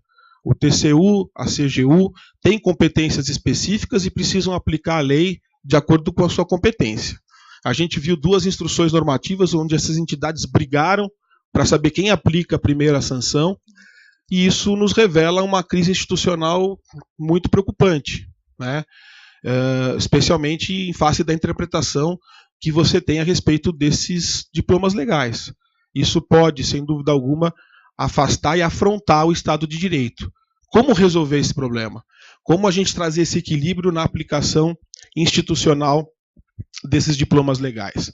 E, além disso, como fazer com que essas sanções não funcionem mais ou menos como a multiplicação dos pães? Quer dizer, aplicou uma sanção administrativa, acabou. Você praticou, você cometeu homicídio, você vai ter que ser punido, culpado e vai receber a sua pena. Você não vai receber outra pena por uma outra entidade depois de passado a sua decisão condenada transitada em julgado. Aqui no Brasil o que está acontecendo é que você tem que se defender em 5, 6 entidades sobre a mesma infração e tentar com isso salvaguardar o seu interesse de continuar vivo. A Constituição Federal ela estabelece a função social da empresa. A lei anticorrupção traz uma sanção que talvez não tenha em nenhum outro país no mundo, que é a morte civil da pessoa jurídica. Se você praticou um ato lesivo à administração pública, a sua empresa pode vir a falecer. E se existe a possibilidade de você, né, entender pela morte civil da empresa, é fundamental que haja razoabilidade na aplicação desses diplomas legais. É muito rigorosa a pena que é aplicada aqui e muitas vezes viola exatamente esse princípio da função social da empresa. Quem deve ser punido são as pessoas que praticaram os atos lesivos da administração. Quem deve ir para a cadeia, quem deve pagar pelos atos que praticou, sem dúvida alguma, são aqueles que eram responsáveis pela prática daqueles atos. Mas isso não pode atingir, né, de uma maneira completa a companhia, porque isso vai ensejar, né, um desvio da aplicação da própria lei anticorrupção. A finalidade de qualquer caráter punitivo é uma orientação positiva para um caminho que você deve seguir, e não castigar alguém, fazer com que essa pessoa realmente sofra as consequências de maneira demasiada ou de maneira a ultrapassar os próprios ditames do Estado de Direito. Então, esse é o desafio que se coloca e a experiência americana é fundamental, né, que a gente possa conhecê-la e nos aprofundar, porque é a partir disso, né, a partir dessas discussões, que a gente vai tentar achar um equilíbrio maior, que não penda para um agravamento de uma crise econômica em face de uma aplicação desenfreada desses diplomas legais e que também haja razoabilidade institucional para que essas entidades possam exercer as suas competências nos seus limites, sem ultrapassar os seus limites, e, obviamente, apenando aqueles que praticaram condutas lesivas. Tá? Esse é o ponto que eu gostaria de deixar colocado à mesa. É um prazer e uma satisfação estar aqui com vocês hoje.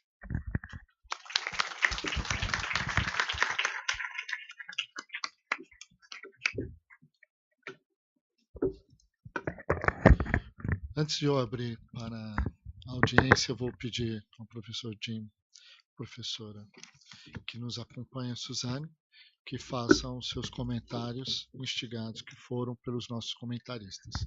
Por favor. Professor. Start. Yes. Well, there are a number of questions that have been raised, and I certainly don't want to try to address all of them in the with the limited time that we have. But I would like to comment on a couple. And so Carolina had raised some questions about tools to combating public corruption, and I think in the United States we have developed a very effective system of tools and strategy to deal with organized crime and public corruption. And I would submit that there are three critical components of that strategy. And the first is something that we refer to as the RICO statute, the Racketeer Influenced and Corrupt Organizations Act.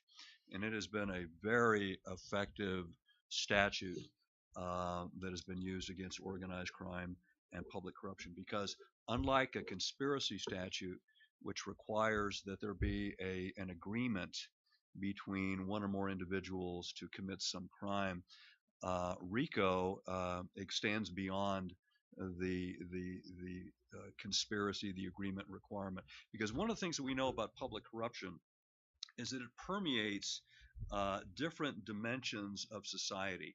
I mean, it is a crime that is profit driven. It's all about making money.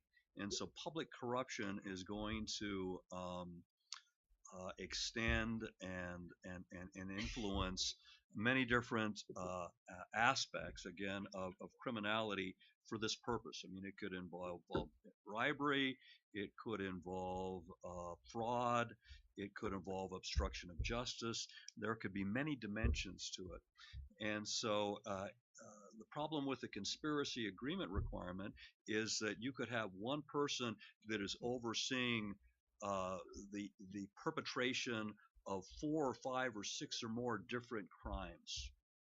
And if we use the conspiracy model, you would have a fraud conspiracy, you'd have a bribery conspiracy, you'd have an obstruction of justice conspiracy, you'd have a theft conspiracy, you'd have a money laundering conspiracy. Well, under the RICO statute, you can bring all of those components and prosecute them in a single indictment by charging a criminal enterprise and by arguing and proving to the jury that all of these different components, all of these different actors were members of this criminal conspiracy that had a particular objective, generally to generate illicit profits from all of this criminality.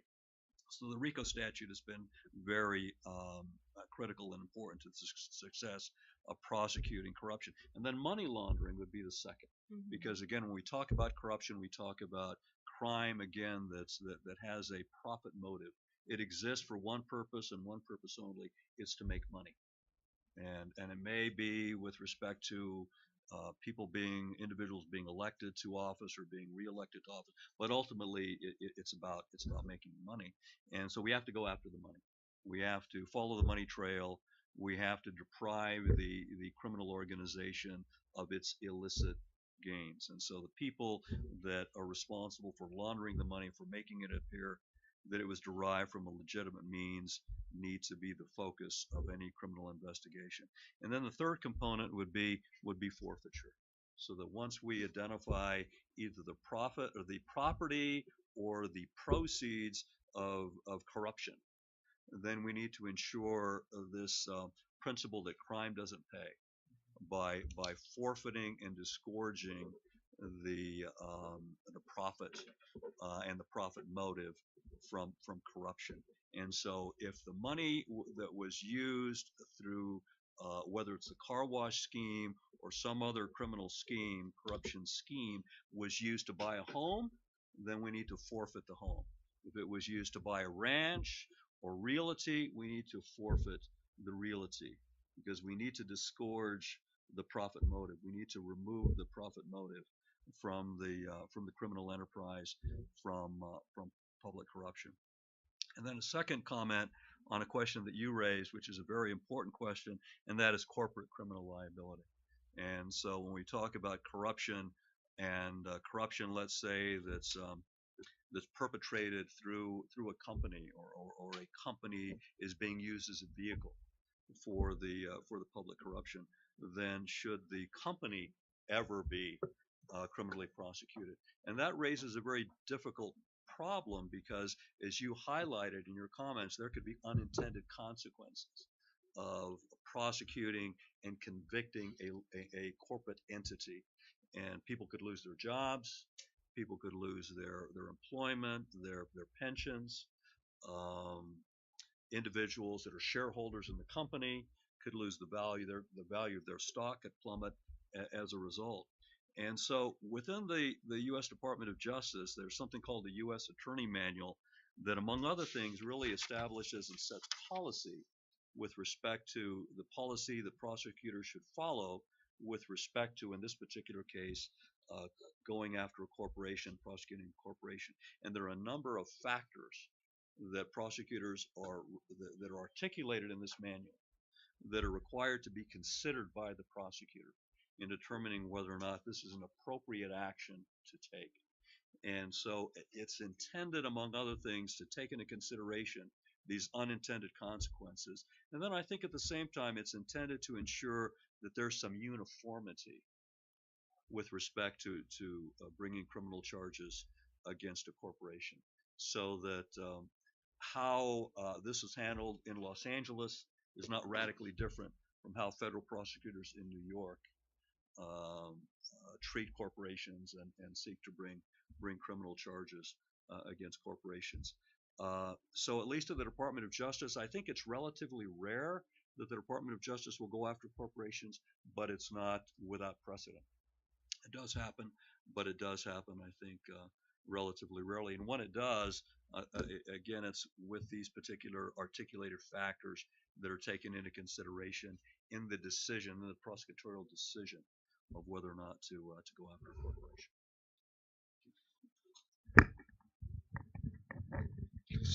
Thank you. I'll also be I'll try to be quick to leave time for debate. And I want to thank you, Carolina, for the case of Petrobras and Rosneft. They're certainly interesting comparisons. I think without knowing much about the Petrobras case, the Russian energy companies are very closely controlled by the government. So political motives there are very important. Um, uh, uh, Ronaldo, thank you for your comment about money laundering legislation. That's really interesting to learn about. I mean, you mentioned that the importance of international pressures, and that certainly is very important. But it also seems like the implication of what you said is that unless the money laundering laws gain importance for domestic actors and gain recognition and sort of somebody takes up these laws domestically as a political cause, it is not likely to be as influential as the international community hopes, right? So it has to be sort of both coming together. And in terms of Russia and the international pressure, they're certainly very strong and very important. So a number of things that the Russian government did were in response to international pressure. So because basically, unless they did these things, they wouldn't have received foreign direct investment. And one of the things is they liberalized capital markets and they legalized land sales, because as one of the legacies of the Soviet system, it was legal to own land, but it wasn't actually legal to sell and buy land. And so the international community was pressuring Russia to do that, and they did that as one of the conditions for land investment. So they did a number of important legislative changes, but at the same time, the government under Putin has been increasingly anti-Western and anti-U.S. So they've been pushing back against international pressure increasingly over time, and they're also very reluctant to give in to other demands that they think are more, less essential. Uh, and then they also just want to use international money for their own political goals. So they sort of try to adapt whatever comes from abroad to domestic political goals. So they're very selective about which international rules and demands they follows.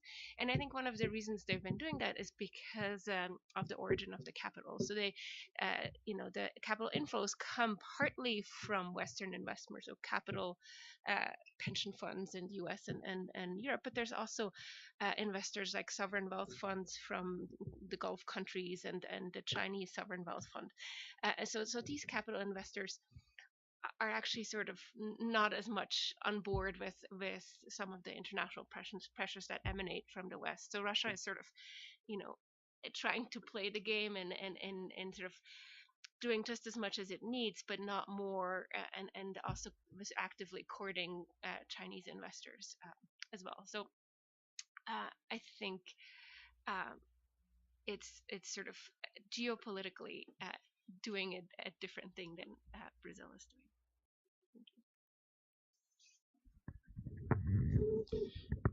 Gostaria de abrir agora para a audiência, se vocês têm questões, poderiam levantar a mão e eu tentaria coletá-las. Ninguém se encoraja. Oh, please. So it was maybe an observation offered by the discussion but for all.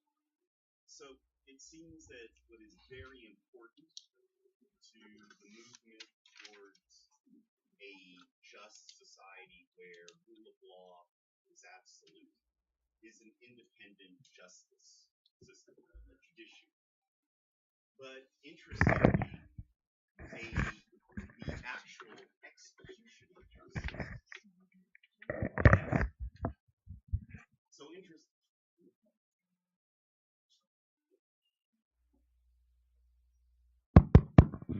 So interestingly, the actual execution of justice falls under the executive office.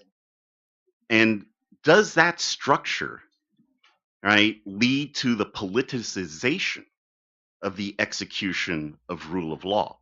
And also then, are there structures, right, that may insulate the execution of justice from this politicization? Much like, for example, the federal courts are appointed, but they're completely independent. And in fact, they are the third estate. Yeah, that's an excellent question.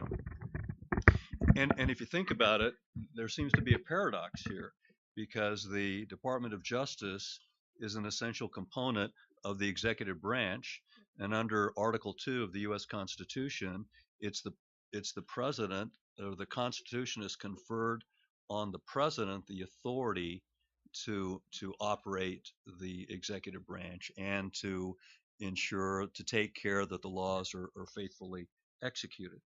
And that's done, at least on the criminal side, well, both criminal and civil, through the Department of Justice.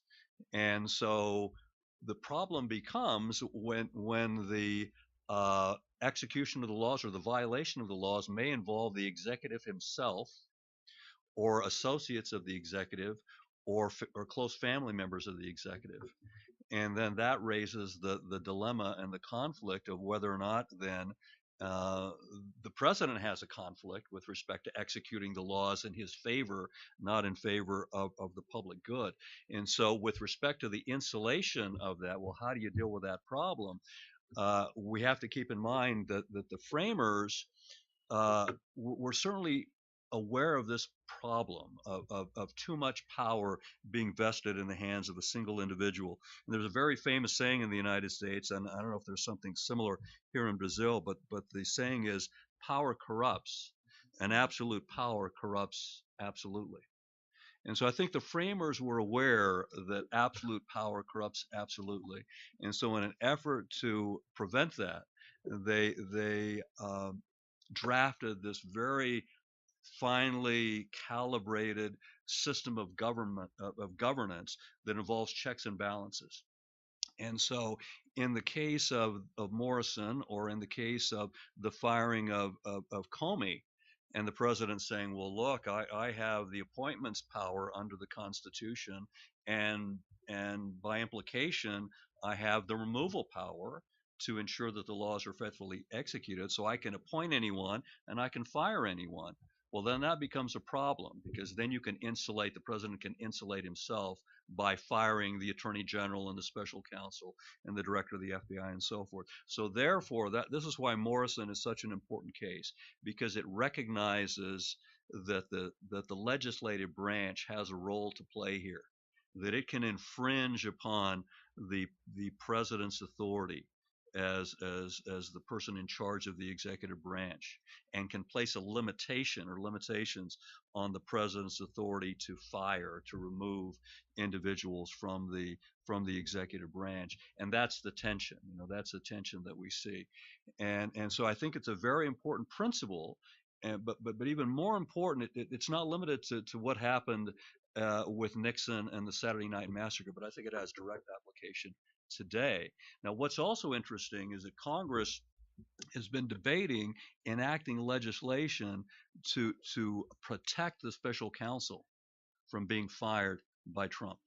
And so they're discussing different measures that would be put in place, obstacles that would be put in place, that if the president sought to fire or did in fact fire Robert Mueller, that the firing decision could be appealed to the courts. And then the court could determine whether or not the firing was justified or was for cause. So that's interesting because now that would involve a third branch of government in this very delicate balance of separation of powers. So we could have not only Congress imposing a limitation through this legislation, but that ultimately perhaps the courts having the final say on the president's firing decisions. So it's a very interesting and complex issue that's been raised, I think, by a president who believes that he has unlimited power as the in the executive branch.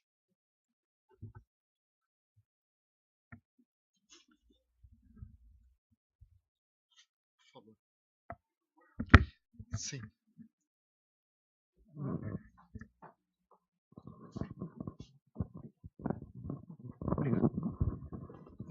I'm going to make two sets of questions, one for our Brazilian audience and one for our international audience. Starting off, they're not from a legal perspective, they're from a social perspective, right? And starting from the Brazilian side, we have the impression that the scandals that are taking place right now are acting on exactly the same individuals that 10 years ago made the same felonies. So I'll give three examples: Banestado, Castelo de Areia, and Mensalão. These were three big scandals, legal scandals in Brazil 10 years ago. And when we go fast forward, we have the same individuals, the same companies, and the same politicians in different scandals 10 years. So the impression is that the laws exist, they're being enforced, but people are not getting the message. 2-3 years, they're back in business and they're acting corruptly again in all of the mechanisms that you've mentioned. So obviously there's something wrong here if it's exactly the same persons, the companies, and the institutions that are acting in a corrupt way. So that's for the Brazilian audience, right? For the international, from a U.S. perspective, there are things that happen in Brazil that I wanted to know the U.S. perspective. One is, let's say, to serve, let's say, an imprisonment from home, which obviously looks very weird for a very wealthy individual to be convicted for 15 years and he's serving in his house, right? And then there's a progression of the penalty. So if he has a very good conduct, he's convicted, let's say 15 years, and in 2 years, let's say he's back, let's say on the street. And then from a Brazilian perspective, not only he's back, but he's actually working again, let's say in so if these issues are not addressed, I think from an outside point of view is, you can have the rules, you can enforce the rules, but actually the problems are recurring, right? And last but not least, from a U.S. perspective, there are a number of, let's say, corruption scandals that reach a financial settlement. So nobody actually is put, companies pay $3 billion in a settlement. Nobody is punished, and it looks very weird because obviously from an outside, well, if they almost admitted that they're guilty because they paid $3 billion, $5 billion, $10 billion, nobody went to jail, and just things go on. So I'll leave it here and ask, let's say, the comments from both sides of, let's say, the angle. Thank you very much. Obrigado. Quem gostaria de responder o lado brasileiro? O senhor gostaria? Professor, por favor. Carolina, se você quiser. Well, first point I would make is that I think there has been a big change if we compare Castelo de Areia and Banestado and more recently car wash operation and even Mensalão. And I hope there is a difference because, I mean, in those cases, there were no real convictions. And so I think that things are changing, and they are basically changing because there has been some kind of um, cultural and technological improvement and legal improvement as well. So I think that there has been this learning process really has shown very, very useful in these cases. Um, I also think that I agree with you. It's very disappointing how some convictions really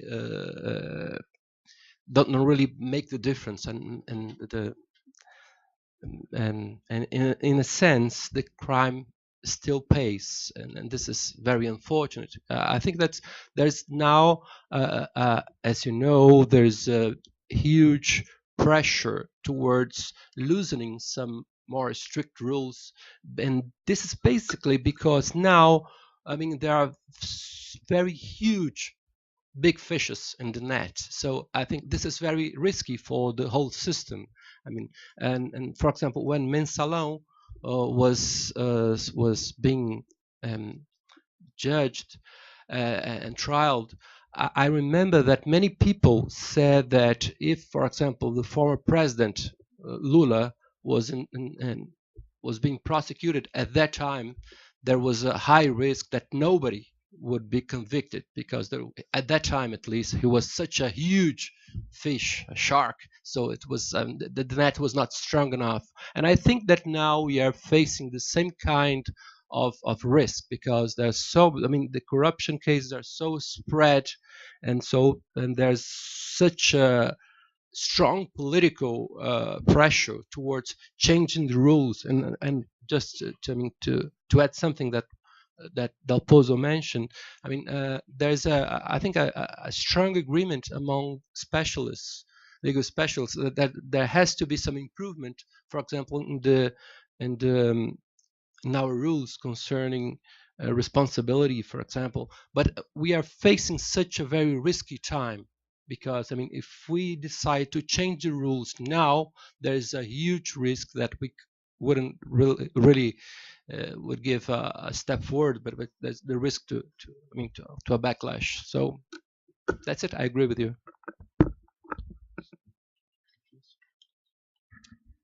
Okay, well, let me respond to your question about they're called deferred in the United States, referred to as deferred prosecution agreements. And this is an issue that I think I share your frustration, and it's an issue that I've been railing on for the last I don't know 8 or more years. But let me put it in perspective. Since 2009, and this is an interesting date, 2009, because Obama was elected in 2008, took office in January 2009. And in 2009, up until I think maybe 2013, 14, there were 9 global banks that the U.S. Department of Justice permitted to enter into deferred prosecution agreements with the Department of Justice.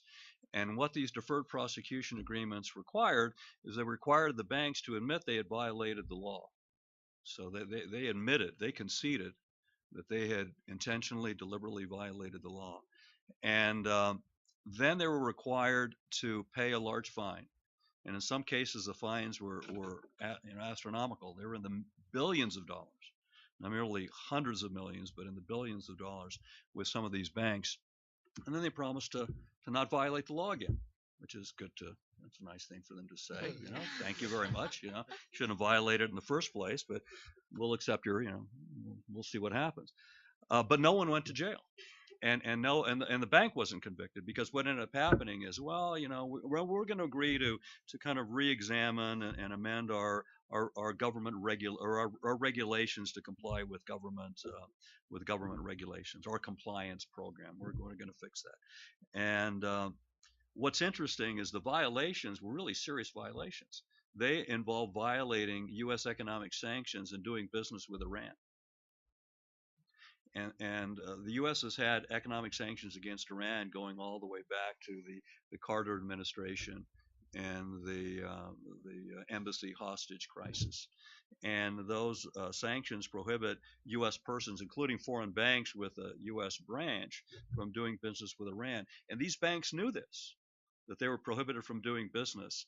And they did business with Iran anyway. And they didn't just do it once or twice. They engaged in thousands of transactions over an extended period of time for years and years, and made a lot of money engaging in business with Iran. And by the way, Iran is in the United States designated as a state sponsor of terrorism. And they're one of the financial sponsors of Hezbollah and other terrorist organizations. So there's concern that the monies that these banks were engaging in with Iran, some of that could have gone to support terrorist organizations that are killing innocent people. But the banks didn't care, because the banks ultimately were more concerned about making a profit than U.S. national security. They're more concerned about making a profit than saving innocent lives. And despite that just egregious decision on their part, judgment that they made, no one went to jail. And there's one exception to that, and that was one bank, the largest bank in France, actually was convicted of a violation of U.S. economic sanctions, but it was the rare case. So at the end of the day, why I object to these DPAs in this context is they really set up a dual system of justice. So there's one system of justice for the poor guy. You know, if I fail to file my taxes, or if I filed a false tax return, guess what? I'm going to be convicted of a felony, and I'll probably go to jail. But if I'm a large global bank and I'm committing violations of federal law on a massive scale, benefiting a state sponsor of terrorism, guess what? No one's convicted and no one goes to jail. And by the way, guess who pays the fine? It's not even the corrupt bank officials that pay the fine. It's ultimately the stockholders that pay the fine, because it's coming out of the treasury of the corporation. And so you commit a crime, and I'm going to punish you, the innocent shareholder, you know, for the crime that you committed. It's a perverse system of justice, and it was perpetrated, you know, consistently over approximately an 8-year period of time by the Department of Justice in the Obama administration. And Eric Holder was the Attorney General. I've been very critical of him on that score. I don't think it's justified, and it's shameful. Well, the home imprisonment, I mean, it's rare. I mean, there may be a few instances where someone is sentenced to home confinement, but usually not for a serious, you know, serious felony or a felony that has caused significant harm to victims. And with respect to the guy only did a couple of years and then he's out. Well, the Congress ought to fix that through something called the federal sentencing guidelines, to ensure that the sentencing was more consistent and uniform across the country. And so one federal judge wouldn't give the guy probation for the same crime, and then another judge gives him 20 years, you know, for the same crime. Those used to be mandatory guidelines. Now they're more discretionary, but most of the judges continue to follow them, and I think they have done good. They brought some uniformity and consistency in federal sentencing, and so I think by and large they've been a good addition to the criminal justice system.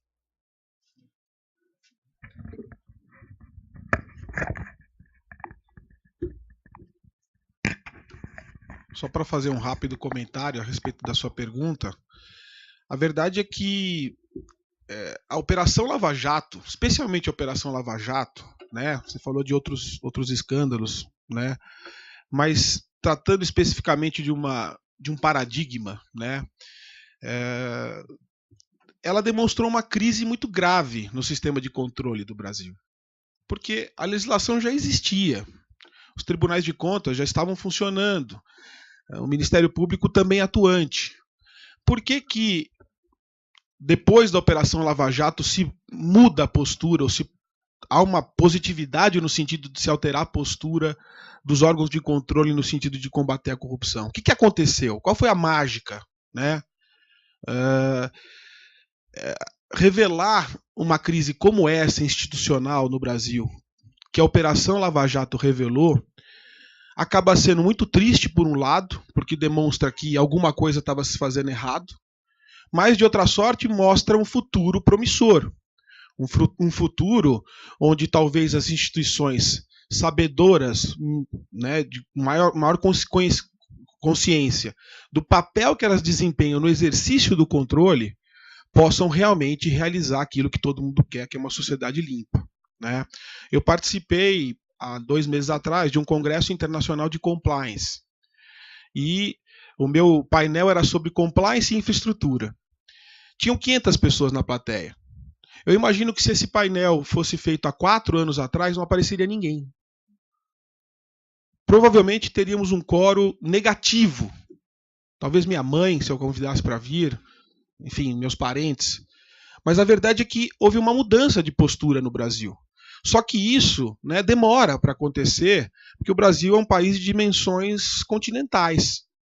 Isso acontece na esfera da União, só que ainda não acontece com a força que deveria acontecer nas esferas estaduais e municipais, então, talvez menos ainda. Então é um processo, acho que a gente faz parte de um processo hoje. Um processo em que a legislação existe, o que precisa é uma mudança efetiva de paradigma, de postura de todos aqueles que de alguma maneira estão inseridos nesse sistema, seja os órgãos de controle, as empresas, a questão das eleições, né, como financiar as eleições. São problemas que têm que ser debatidos e agora, né, e essa experiência, né, esse tipo de debate é fundamental para que a gente possa, né, evoluir. A ideia é evoluir. Essa mudança de paradigma serve para a gente para tudo, vamos pensar em tudo o que aconteceu, vamos pensar como que essas instituições podem ser fortificadas e, a partir daqui, como a gente vai ter uma sociedade melhor. Como o Estado de Direito pode ser efetivamente implementado. Eu acho que esse é o grande desafio. E isso está acontecendo. Então vamos fazer parte desse processo. Posso fazer uma última observação? Pode. Tenho aqui, obrigada. Só uma última observação também dessa sensação de que algo está mudando. Então, isso na própria sala de aula. Então, o tema corrupção, pelo menos quando eu estudei, quando eu era uma estudante de graduação, o tema corrupção ele era dado tão somente nas aulas de direito penal. Então, era um tema de direito penal. Hoje em dia, o tema corrupção ele está na sala de aula em direito administrativo, em direito internacional. Existe uma maior integração entre as disciplinas. Não sei como é essa realidade nos Estados Unidos, no ensino jurídico nos Estados Unidos, mas aqui tradicionalmente havia um grupo dos penalistas, dos criminalistas e dos administrativistas. Agora todos estão, digamos assim, atuando de uma maneira lecionando, ministrando seus cursos de uma maneira conjunta. Então, alunos que antes viriam para entender o funcionamento da administração pública diante da sociedade, no funcionamento do dia a dia, hoje os alunos querem saber e têm aulas de como é que a administração pública, quais são os processos administrativos no âmbito da administração pública que lidam com corrupção. Então, hoje é um tema muito mais interdisciplinar, eu diria, né, e entre as disciplinas. Esse tema sobre o qual nós debatemos é crucial para o crescimento e desenvolvimento de um país que se pretende respeitar as normas, que diz possuir uma Constituição, instituições, mas que nós temos experimentado também é a necessária constante vigilância de que aqueles que pugnam pela aplicação do correto direito, do direito que é remédio, não é veneno, do direito que responde às necessidades de coibir as práticas lesivas à sociedade, que essas pessoas contem com o nosso suporte e que nós passemos a integrar o lado que, como operadores de direito, assim nós nos designamos, atuemos sempre positivamente para a conformidade com as normas. Como advogado, não como acadêmico, eu tenho uma obrigação, que é instruir meus clientes a cumprir o direito, ainda que um dia instado por um ou por outro, de como eu passo ao largo do direito. Esse é o papel do advogado, que não pode mais persistir. Em defender as pessoas que assim cometeram ilícitos é nossa obrigação. É uma das tarefas mais árduas que nós temos. Mas como advogado, jamais atuar no sentido de instruir ou facilitar a violação das normas, não é? A ruptura do Estado de Direito, sem dúvida, enfraquece a sociedade como um todo, promove a iniquidade social, a iniquidade econômica. O Brasil passa por uma crise econômica e não é por outra razão, senão por fragilidade de suas instituições, que não tornam um ambiente receptivo ao investimento internacional, do qual tanto dependemos.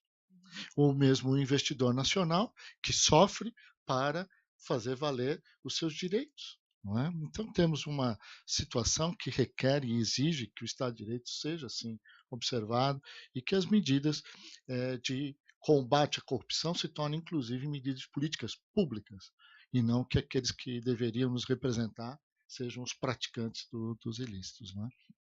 Tem que encerrar. Foi bastante profícua essa apresentação. Gostaria muito de agradecer ao Jim e a Suzane, ao Dalpozo, a Carolina, ao professor Ronaldo, pela excelente apresentação e contribuição para esse debate que continua. Obrigado.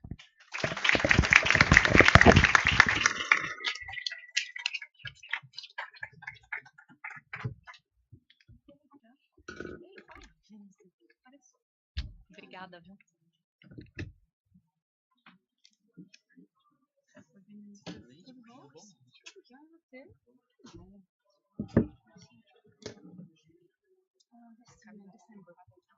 In December. Cientista político não põe na agenda. Thank you so much for everything, Roger. E você?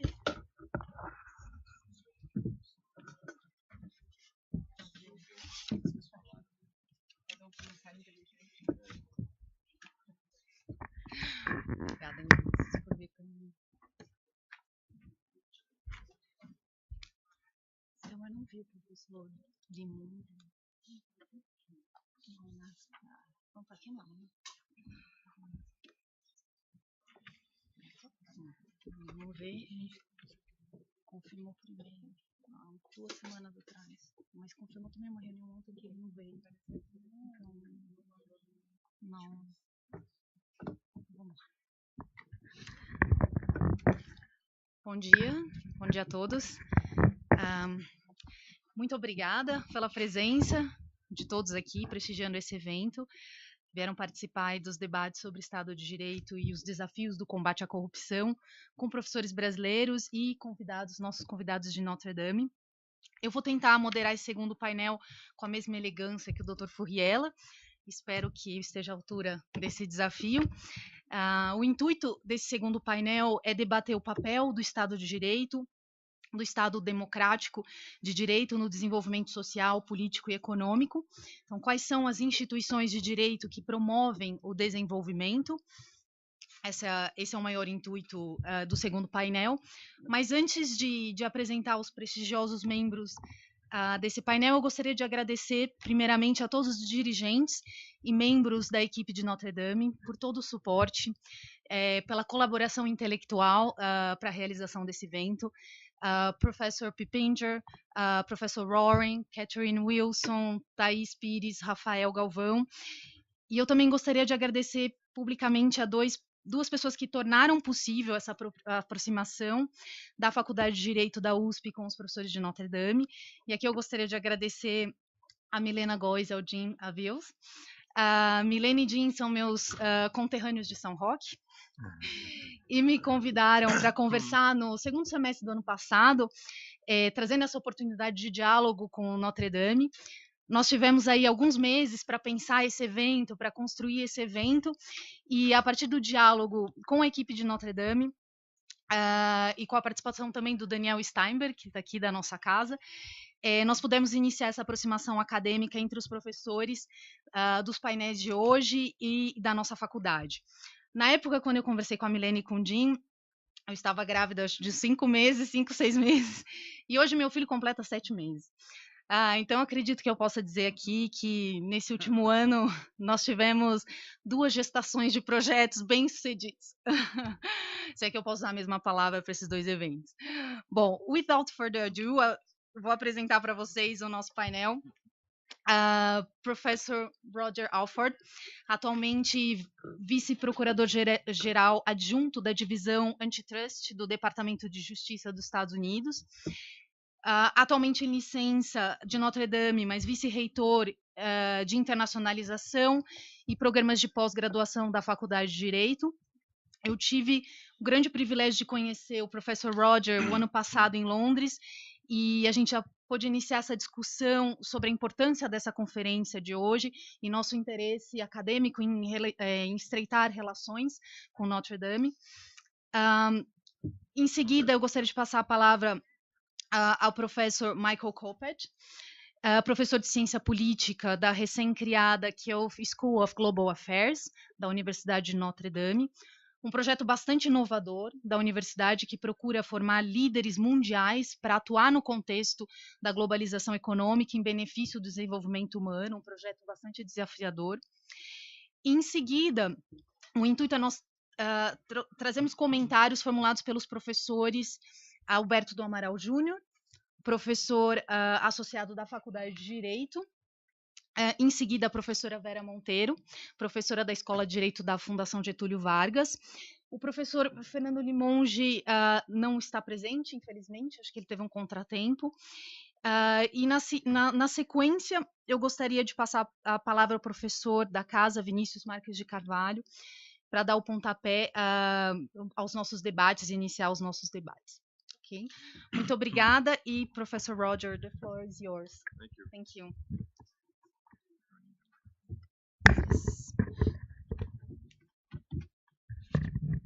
So thanks for the opportunity to be here. As Camila mentioned, she approached me last December about the idea of doing something together in Brazil when I was in London and you were visiting in London, and so obviously it was something that I thought was a great idea and a wonderful initiative, and so I was happy to support it. At that time, I was the director of the London Global Gateway. I have two of my former bosses here with me.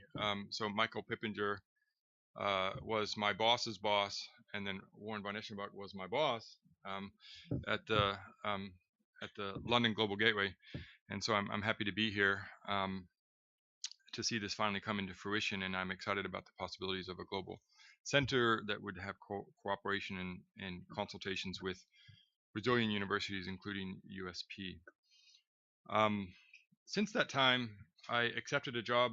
I didn't leave Notre Dame. I accepted a job at the Department of Justice as the Deputy Assistant Attorney General for International in the Antitrust Division, and then I'm on leave from Notre Dame during that time. So I'm very, very happy to be here, both as a professor at Notre Dame who is on leave, as well as Deputy Assistant Attorney General for the Antitrust Division of the Department of Justice. And I want to really echo and highlight the comments that Jimmy Graley, my friend and colleague at the law school, said about the importance of the U.S. Department of Justice on promoting the rule of law. And part of the critical aspect of that, promoting the rule of law, is the independence of law enforcement agencies from politics. And so I really want to sort of thank Jimmy Grelli for highlighting the role of the DOJ in that respect. So I don't normally do this when I speak because I know the way audiences appreciate or don't appreciate reading text, but I'm in a position where I'm speaking on behalf of the Department of Justice and a trust division, and so my words, I have to be really careful about my words, and so if you will indulge me, and I apologize in advance, I'm going to read my texts because I want to be careful about what I say.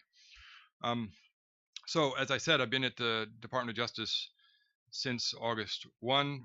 We have a great team there in the antitrust division.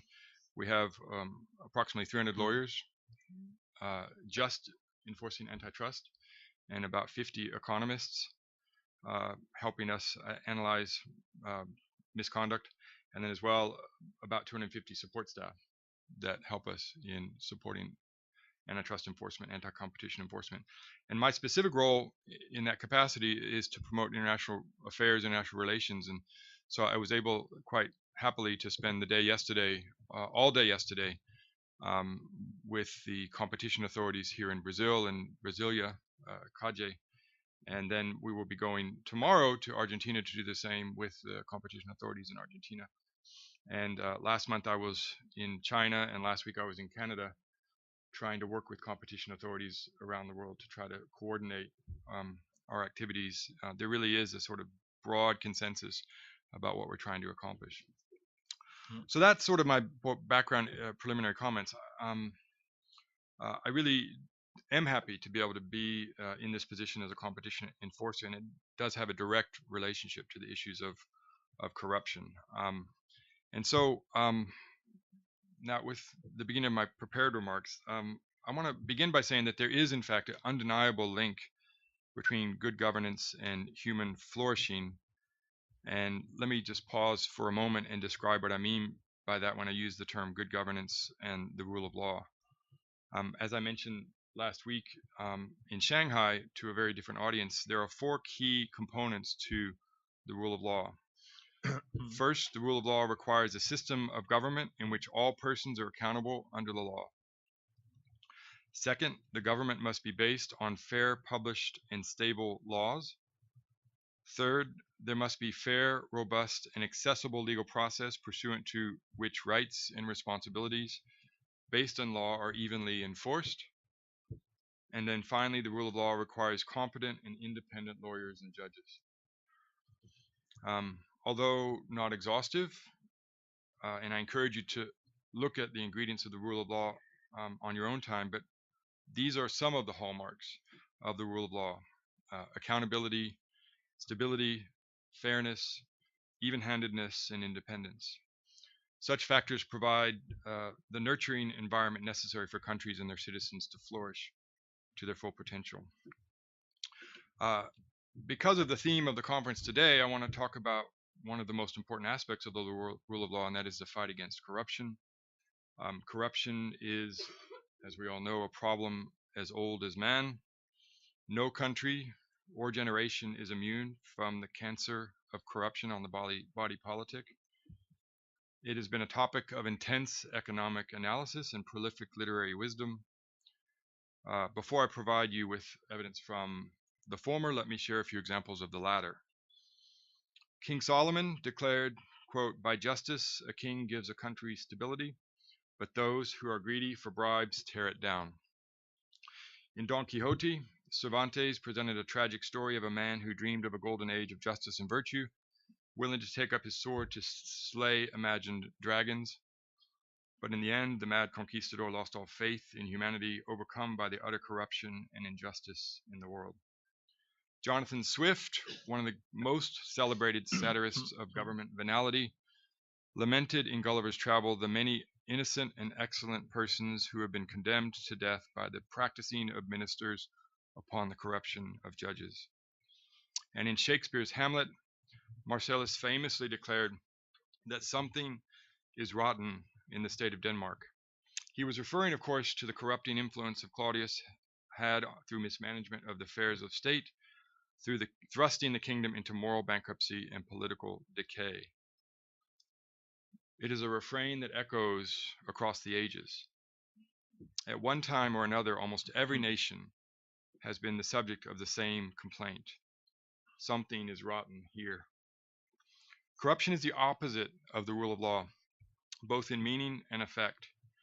A corrupt system is one in which the powerful are abusive, the government is debauched, the laws are debased, and the judges are biased. These conditions are devastating to a nation's economy and to citizens' prosperity. As one of my colleagues at the Justice Department has said when he visited Brazil this past May, corruption impedes free and fair competition and creates a high risk that prices will be distorted and that products and services will be substandard. Importantly, corruption disadvantages honest businesses that do not pay bribes, and the bribes impede economic growth, undermine democratic values and public accountability, and they weaken the rule of law. These conclusions are supported by strong empirical data. According to the Global Competitiveness Index, a country's competitiveness determines its future potential for growth and sustainability. There is a positive linear correlation between competitiveness and perceived corruption. The less corrupt a country is perceived to be, the more competitive and productive it is. As one study recently concluded, there is a very strong correlation between corruption and competition, where less corrupt countries have more competitive industrial markets. Corrupt countries are less competitive globally and less attractive to foreign investment. Corruption increases prices and lowers government spend output. It reduces government revenue and investment in human capital. It stunts growth, imposes hidden taxes, limits spending on education and healthcare, and diminishes human development. Quite literally, the bitter fruit of corruption is poverty, ignorance, and death. If a government desires to improve its economy, combating corruption must be high on the agenda. When corruption is widespread, the community bonds necessary to maintain social order are strained. If the government cannot be trusted to pursue public welfare over private gain, it cannot be trusted to pursue many policies that promote the ingredients necessary for a productive, healthy, educated, and stable society.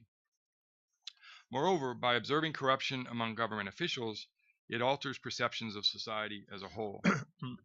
Corruption rots the entire fabric of social trust in society, leading people to conclude, if I cannot trust the local policemen, judges, teachers, and doctors, then whom in this society can I trust?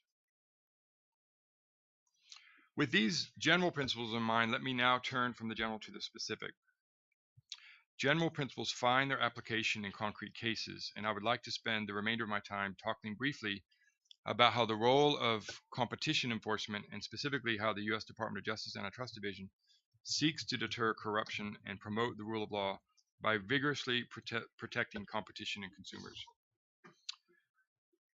There are many ways to combat corruption, and the examples I give serve only to illustrate some of the efforts by my country to address the problem.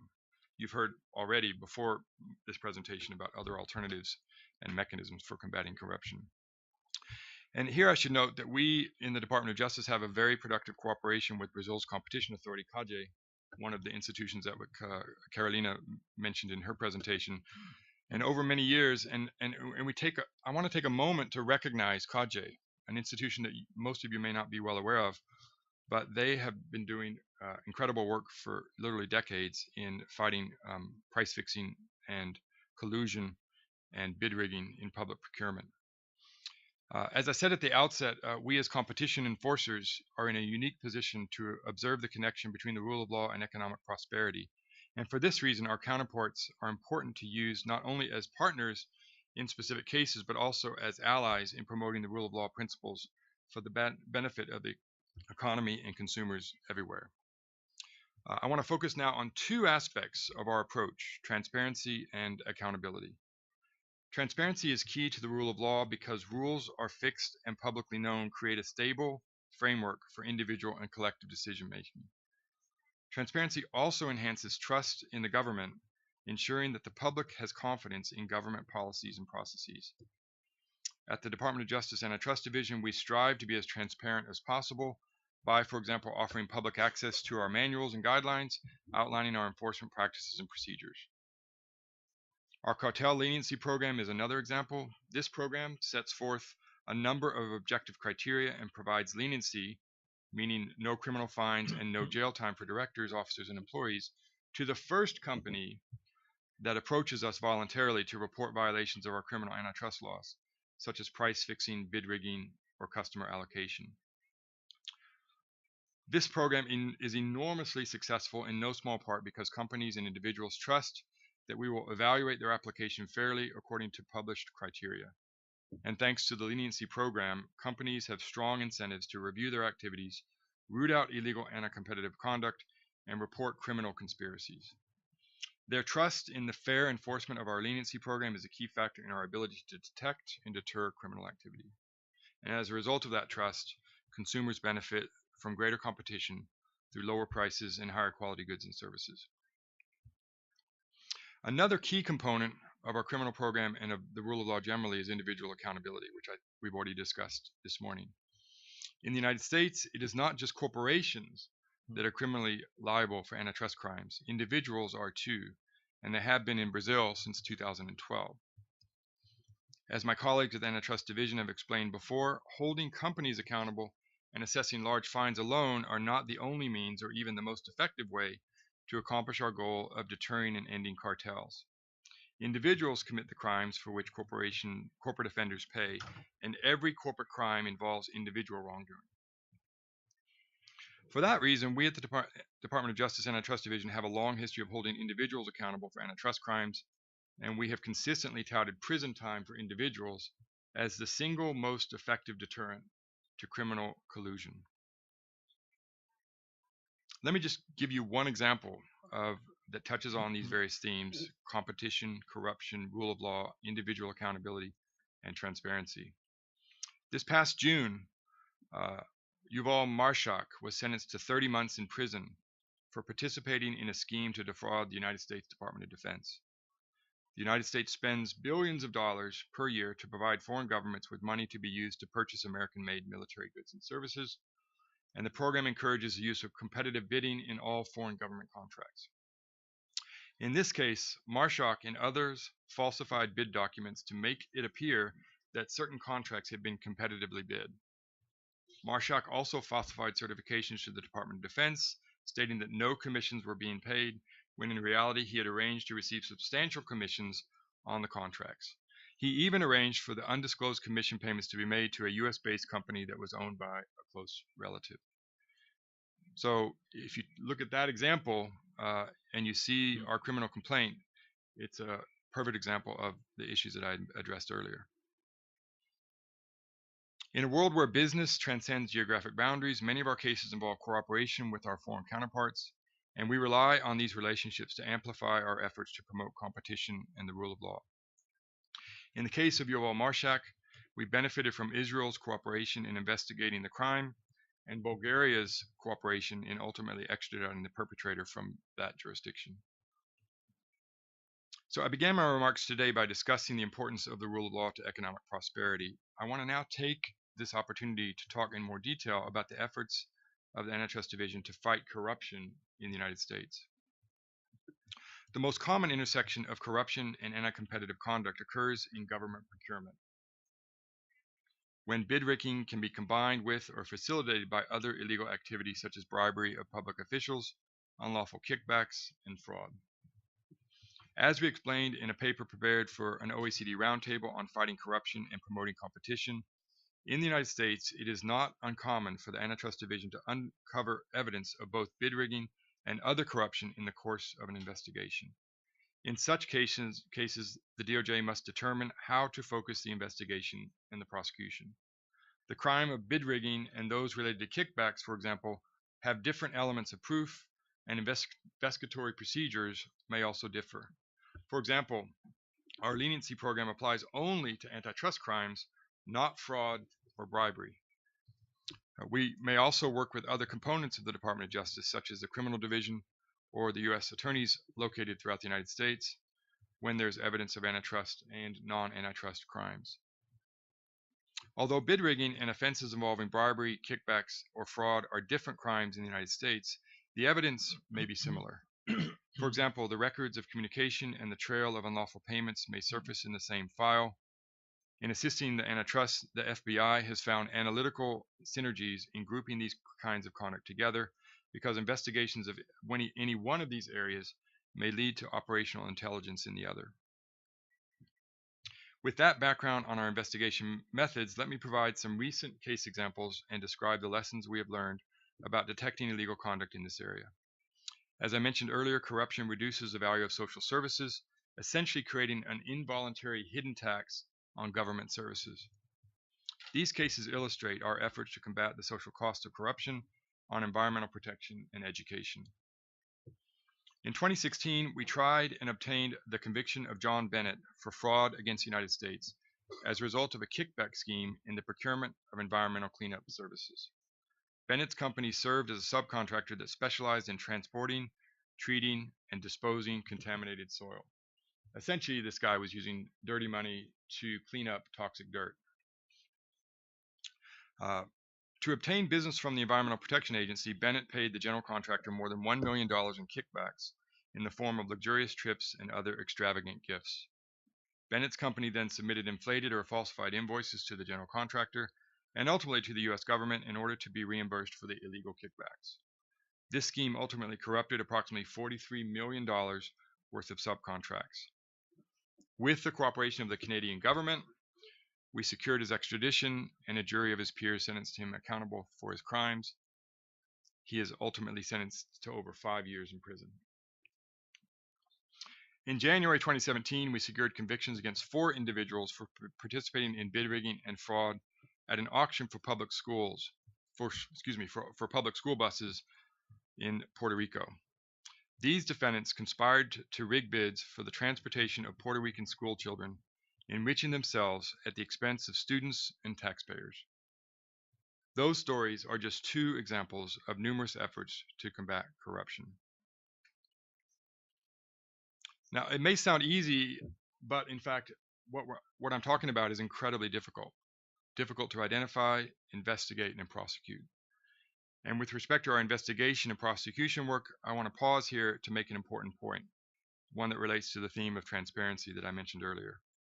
As I said when I discussed the benefits of transparency, in the course of conducting our investigations and prosecutions, it is critical to engender public trust in our processes. For that reason, we take very seriously our obligation to afford parties under investigation certain procedural rights, including the right to counsel, the right to attorney-client privilege, and the opportunity to review and rebut the evidence used against them at trial. We prosecute parties in court before neutral judges, and parties have a right of appeal. These protections foster public faith in antitrust divisions and ultimately enhance the efficacy of our enforcement. Our enforcement experience has taught us to see red flags that may signal collusion and corrupt conduct. Conditions are favorable to collusion when there are few sellers or buyers of a particular good or service, when there are no readily available substitutes, when the same vendors repeatedly sell to the same buyers, and when competitors have frequent contact with each other. We in the Department of Justice grow suspicious when bids appear to be much higher than one would expect from prevailing market prices, previous bid prices, or independent cost estimates. And we perceive collusion to be more likely when we observe the same company winning a particular government procurement again and again, or a group of bidders winning a series of contracts in a pattern of suspicious rotation. Antitrust enforcers are adept at combating collusion and collusive conduct and are attuned to the telltale signs of anti-competitive and corrupt activity. As I mentioned at the outset of my remarks, corruption undermines the competitive process, robs consumers of valuable government services, and ultimately impedes economic growth. We in the Department of Justice take this conduct as a serious threat to competition and to the rule of law more generally, and will remain vigilant in our efforts to detect and prosecute it and to assist our foreign counterparts in their efforts to do the same. And I would just mention at this point that I spent the entire day yesterday, along with my colleague Jesus Alvarado at CAJE, talking about how we can be of mutual assistance to one another in our joint prosecutions and joint efforts and the like. We may be only one division of one department of one government, but I am confident that the Antitrust Division is a critical weapon in the battle against corruption and collusion. In conclusion, let me emphasize again the essential point about corruption. The abuse of public power for private gain distorts the essential functions of government. Where there is bribery and collusion of government services, the government is efficient for the corrupt few and inefficient for everyone else. Rampant corruption severs the bonds of community trust necessary for an effective partnership between private and public sectors that is so critical for a nation to thrive. Corruption begets distrust, which begets disorder, which begets a host of other evils. In contrast, good government promotes best principles of accountability, stability, fairness, even-handedness, and independence. The corruption of the best ideals of government is one of the worst possible results. Thanks very much.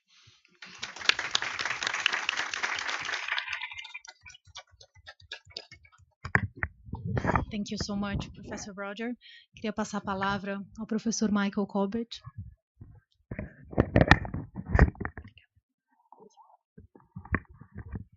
So I want to begin by warning you that I'm going to give my remarks in Portuguese, just to sow confusion, have a change of pace, but sincerely because I really appreciate the kindness of many Brazilian participants to speak English in this conference, and I want to return the favor.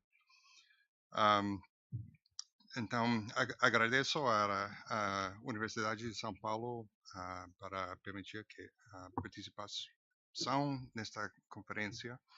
Estou aqui como representante da Universidade de Notre Dame e também estou aqui como representante do projeto Variedades da Democracia. Eu sou dos 4 pesquisadores principais do projeto. O projeto é uma colaboração global com participação de mais ou menos 3.000 expertos nacionais em quase todos os países do mundo.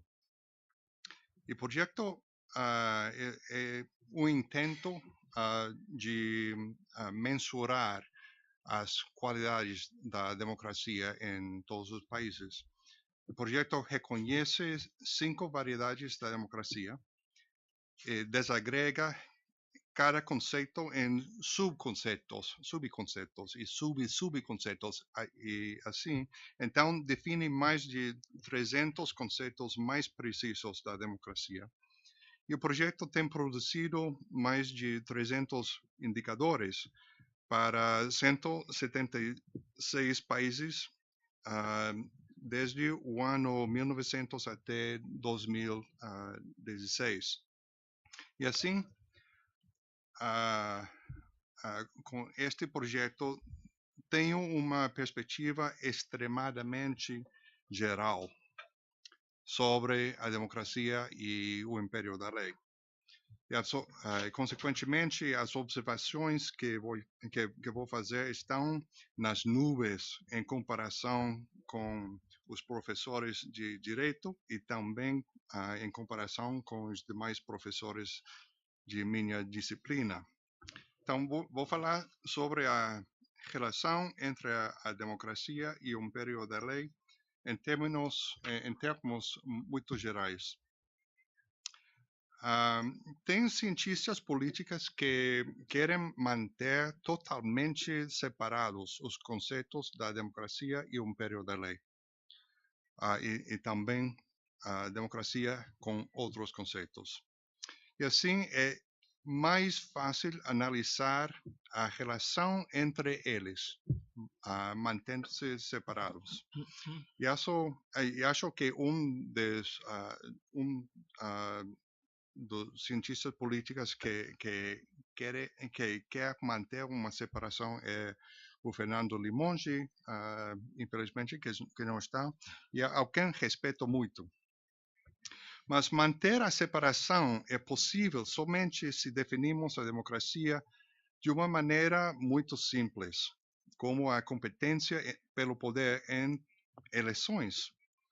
Eu sou dos cientistas políticos que preferimos conceito da democracia mais rico e compreensível. Quando se pensa assim, a democracia pode entrar no território conceitual do império da lei, os direitos humanos e a corrupção. Especificamente, o conceito liberal da democracia soma outros requerimentos adicionais à democracia eleitoral. Inclui as limitações judiciais ao executivo. Inclui as limitações legislativas ao executivo. E também as garantias efetivas para os direitos humanos, as liberdades civis e os direitos políticos. A implicação é que existe menos democracia liberal, onde, primeiro, os oficiais públicos, os políticos públicos, não respeitam a lei, e isso inclui a corrupção. Segundo, onde o parlamento aprova automaticamente qualquer coisa que deseja o executivo. Terceiro, onde uns agentes estatais torturam ou assassinam ou impedem o movimento livre dos cidadãos ou permitem que pessoas privadas praticam tais coisas com impunidade. E quarto, ou o Estado restringe as organizações da sociedade civil ou a mídia ou os partidos políticos, etc. Mas aqui encontramos uma tensão. O que se pode fazer para aplicar sanções aos políticos eleitos que violam a lei sem enfraquecer os requerimentos da democracia eleitoral. Porque remover a um político eleito anula a vontade do povo expressada em eleições. Por isso, manejar a sanção última demanda muito cuidado para não cometer abusos. Esses conceitos estão relacionados, mas não são a mesma coisa. Empiricamente, a democracia eleitoral, segundo os dados que manejamos no projeto BIDEM, a democracia eleitoral tem uma correlação de 0,80 com as limitações legislativas ao executivos e de 0,69 com as limitações jurídicas. Conceitualmente, realmente são conceitos diferentes. Eu acho que se pode justificar aplicar essas sanções, a sanção última, mais extrema de afastamento, com três condições. Primeiro, as violações da lei são de uma natureza e severidade que impedem o funcionamento da democracia no futuro, que ameaçam produzir eleições injustas no futuro. E, segundo, quando não existe solução alternativa que poderia corrigir o comportamento do político eleito. O terceiro, quando existe tanta desconfiança generalizada no governo que é necessário praticar tolerância zero ao comportamento mau até estabelecer novas normas de respeito à lei.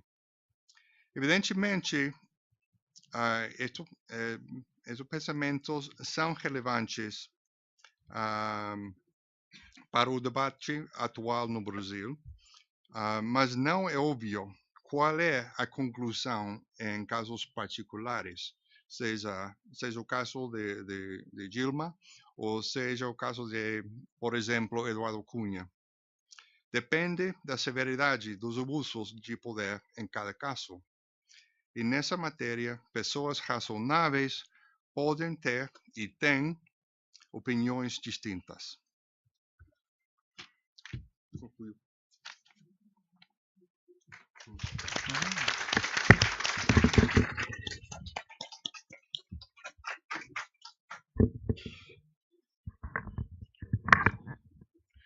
Muito obrigada, professor Michael. Acho que o assunto ainda mais atual, né? A gente está discutindo na mídia o caso do senador Aécio Neves também, né? Agora essa semana. Muito obrigada pela exposição. Gostaria de passar agora aos comentários do professor Alberto do Amaral Júnior e agradecendo novamente a presença. Obrigada. Good morning, everyone. It is a real pleasure to share this table with professors of the Notre Dame University. I will speak in English to make the comprehension easier, and I will divide my comments in 4 parts. First, my comments will be driven to discuss the function of the competition law and I will make some specific considerations about the role of democracy to strengthen the rule of law. First, my considerations about competition law and the role that competition law can play in the fight against corruption. In Brazil, we are accustomed to see only criminal law as a effective mechanism to fight against corruption. But this view is partially true, but it's not totally true. It's important to use tools offered by criminal law, but indispensable to use other kinds of tools to fight against corruption. And among those tools, I quote the competition law. And on this matter, I believe to be necessary to bear in mind three kinds of considerations. First, that the rush of preferential trade agreements placed the competition not only at the level of domestic states, of the level of each sovereignty alone, but elevated competition law to a regional or a broader sphere. And the second point that I want to observe refers to competition law closely related to what could be called inclusive institutions. And the third aspect, I want to relate competition law to other important dimensions necessary to fortify the rule of law and the fight against corruption. And this dimension excels the relevance of competition law for redistributive justice, the equality of opportunities, and the plurality of choices. And the fourth dimension has to do with the function of democracy in our current world. But the first aspect of my commentaries broach the following question. First, the competition law was in the past, in the first half of the 20th century, and in the first decades of the second half of the 20th century, a matter typical of sovereign states. But with the burgeoning of preferential trade agreements, this situation has changed dramatically. And competition law and the NAFTA exemplifies what I am quoting, shows quite well that competition law became and has become a matter belonging to a wider sphere. And this presupposes two things.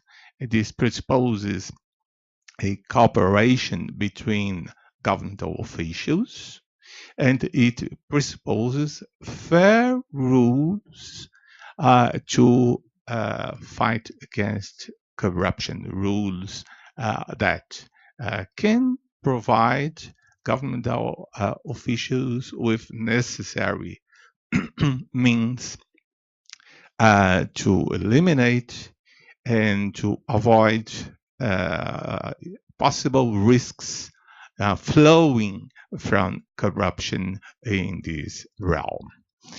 And it is also fundamental to observe that at the moment that competition leaves the domestic sphere alone, and has become an international topic, multiple agreements are made between governmental officials. And this shows quite well a new conception of state, not a top-down state, but a plethora of agreements made by intergovernmental agencies. Agencies, in this case, the goal of which is to regulate competition. And this creates a new form of global governance. This is the first dimension of my exposition, and this represents a novelty as regards the past. The second comment indicates the function of competition law to promote equal opportunities. And let me to make two commentaries in this respect. The first commentary that I will use a conceptualization of competition law that overtakes, that goes beyond the traditional concept of competition law. And in this sense, I wanted to relate competition law to inclusive institutions. And we can distinguish two kinds of institutions: economic institutions that are involved in the economic development and that keep relationship with political development. Extractive and inclusive institutions is a division that can be made. What are extractive institutions? Extractive institutions are those that allow the transfer of resources, public resources in general, to private hands. And this hampers the economic development. And this is normally and ordinarily practiced in many developing and the least developed countries around the world. But we can call inclusive institutions those who promote economic development, and those institutions that not only promote economic development but guarantee equal opportunity. And in this field, I could make a relationship between competition law and inclusive institutions. Inclusive institutions are not only those who foster and nourish liberty, freedom, human rights, by and large, but also those who are capable of safeguarding equality, and equality understood as material equality, as an effective equality, but equality to what?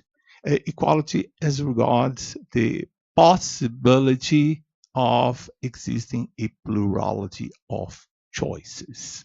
And this is the core of the competition law, or the theory of economic regulation. The theory of economic regulation and competition law, from this viewpoint, takes privilege in the first place to increase individual choices.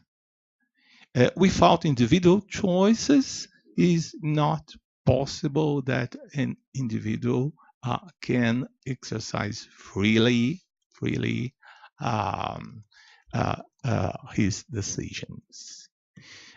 But secondly, it's not necessary that there is a choice, a limited sphere of choice, but a plurality of choices.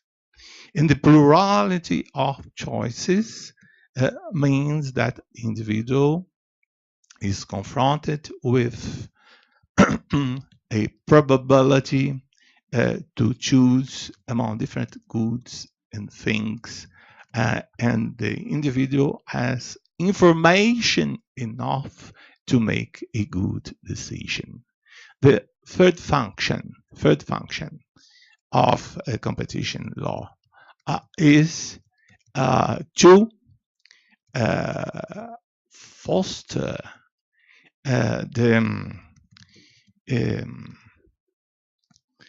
dissemination of economic knowledge. The function of dissemination of economic knowledge is, in my view, a necessary condition for the effectiveness of competition law, and relates competition law to the strength of rule of law. And in doing so, competition law can have an important function that is primordial for developing countries, a function to nurture the process of redistribution, and the redistributive function cannot be cast aside from the perspective of developing countries in the fight against corruption. This is with respect to competition law and the relationship that competition law has with the strength, the role of law. And last but not least, some short words about democracy. I agree that there is a relation between democracy and the rule of law. And democracy, it seems to me, that involves more than competition for power. It involves, for example, some ethical values, the idea that all human lives are equally important, and the idea that each individual should elect the best project for his life. And democracy presupposes also the enlightened understanding. And the enlightened understanding means that individual must have all the information to decide about public life. And everyone knows that corruption is a way to erode and to undermine the pillars of the rule of law. And the other important feature of democracy is the control of agenda. And no one can control agenda, actually, if an individual does not have sufficient possibility to take decisions freely. And more than this, the control of agenda indicates the possibility to elect options to be realized in the future. And more than this, that a minority today could be a majority tomorrow. And democracy then is decisive is a requisite for the rule of law. Thank you very much.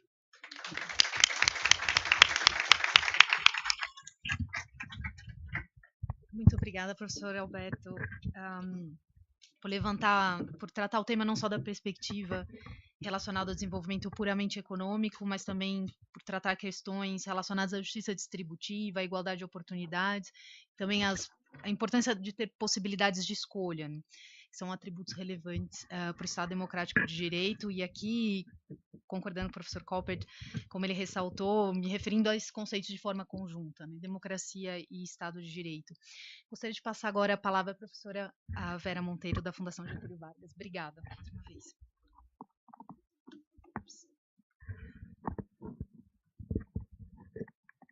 Camila, obrigada. A quem agradeço a oportunidade de estarmos juntos aqui hoje com a turma da Universidade de Notre Dame, com a pessoal da Mackenzie, aqui pela Carolina Mota, a equipe da Faculdade de Direito da USP, os cientistas políticos, a oportunidade junto com a Fundação Getúlio Vargas, onde eu sou professora de Direito Administrativo, de colaborar no debate sobre os temas de pesquisa e a agenda em matéria de corrupção.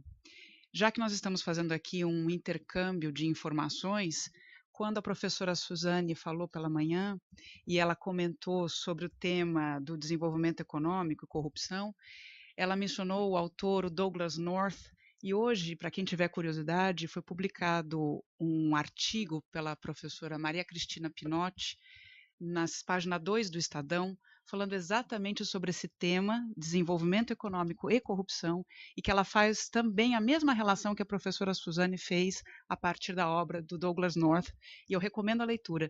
E, na verdade, a professora Maria Cristina Pinotti tem um artigo mais amplo, que vai muito especificamente no tema mencionado pela Suzane, num livro recentemente publicado pela Elsevier, que se chama Infraestrutura, Eficiência e Ética. Esse livro teve a coordenação do professor Pastore, ex-presidente do Banco Central, e é uma das grandes preocupações que guiou a elaboração dos artigos desse livro está relacionado a como superar vários temas para melhorar a qualidade da corrupção, a melhorar a qualidade da infraestrutura em detrimento dos aspectos da corrupção. E um dos temas mencionados nesse livro, por vários dos seus autores, entre eu, está tratando de um aspecto que o Roger trouxe aqui para o nosso debate, e é sobre ele que eu quero pontuar rapidamente. É a questão relacionada aos aspectos decorrentes de contratos públicos e licitações com o poder público.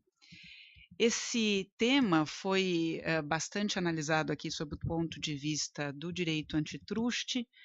Acho que também hoje de manhã tivemos a oportunidade de analisar aspectos penais, aspectos criminais relacionados às más relações público-privadas, mas eu gostaria de colocar na agenda e dizer que esse é um dos temas que nós temos pesquisado no grupo público da Fundação Getúlio Vargas, aspectos relacionados a uma melhoria na qualidade da gestão pública. Acho que nós temos, e o debate aqui revela isso, que temos tido muito investimento em matéria de repressão. Nós começamos agora a pensar como podemos prevenir a corrupção. Como é possível prevenir a corrupção do ponto de vista da gestão pública? E é claro que a punição é uma condição necessária, mas não é suficiente para reduzir a corrupção. Então, eu vou colocar aqui alguns temas e gostaria, se possível, professor Roger, professor Michael, se pudessem comentar as experiências que têm a respeito do tema da necessidade de uma agenda que não seja meramente sancionatória, mas uma agenda preventiva dentro da administração pública, tendo em vista a necessidade de redução da competição.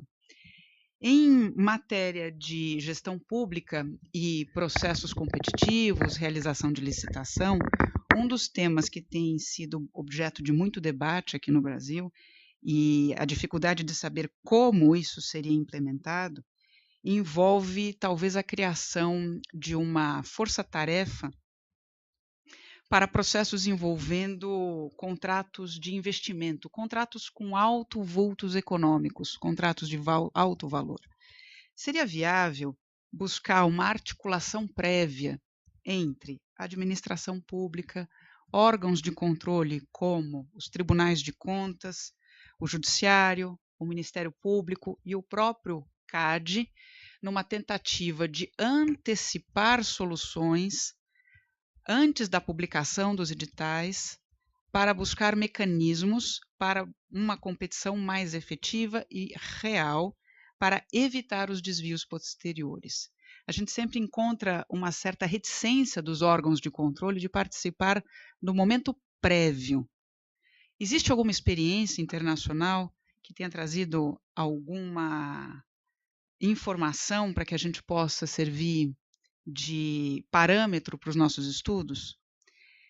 Essa ideia de buscar uma força-tarefa, certificação de agentes públicos, uma ideia de buscar maior governança nas decisões. Muito se fala sobre a questão da discricionariedade dos agentes públicos. E eu não acho correto dizer que a solução esteja no fim da discricionariedade da administração pública. Talvez a solução esteja no fim da discricionariedade do agente público que age de má fé, mas não no fim da discricionariedade da administração pública que age de acordo com um processo de governança previamente estabelecido e que possivelmente, aqui tem uma outra pergunta, e que possivelmente possa agir com base num programa de compliance público.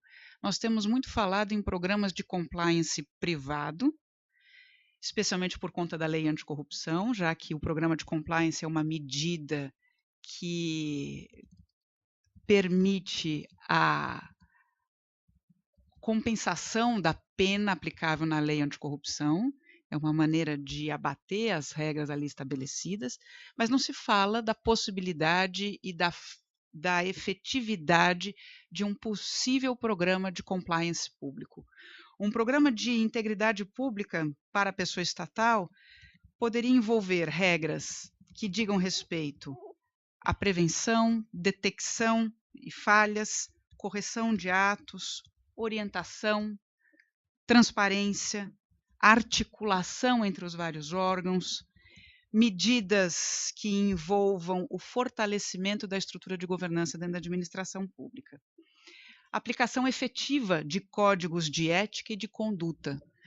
Nós temos aqui no Brasil um código de ética federal que tem medidas morais.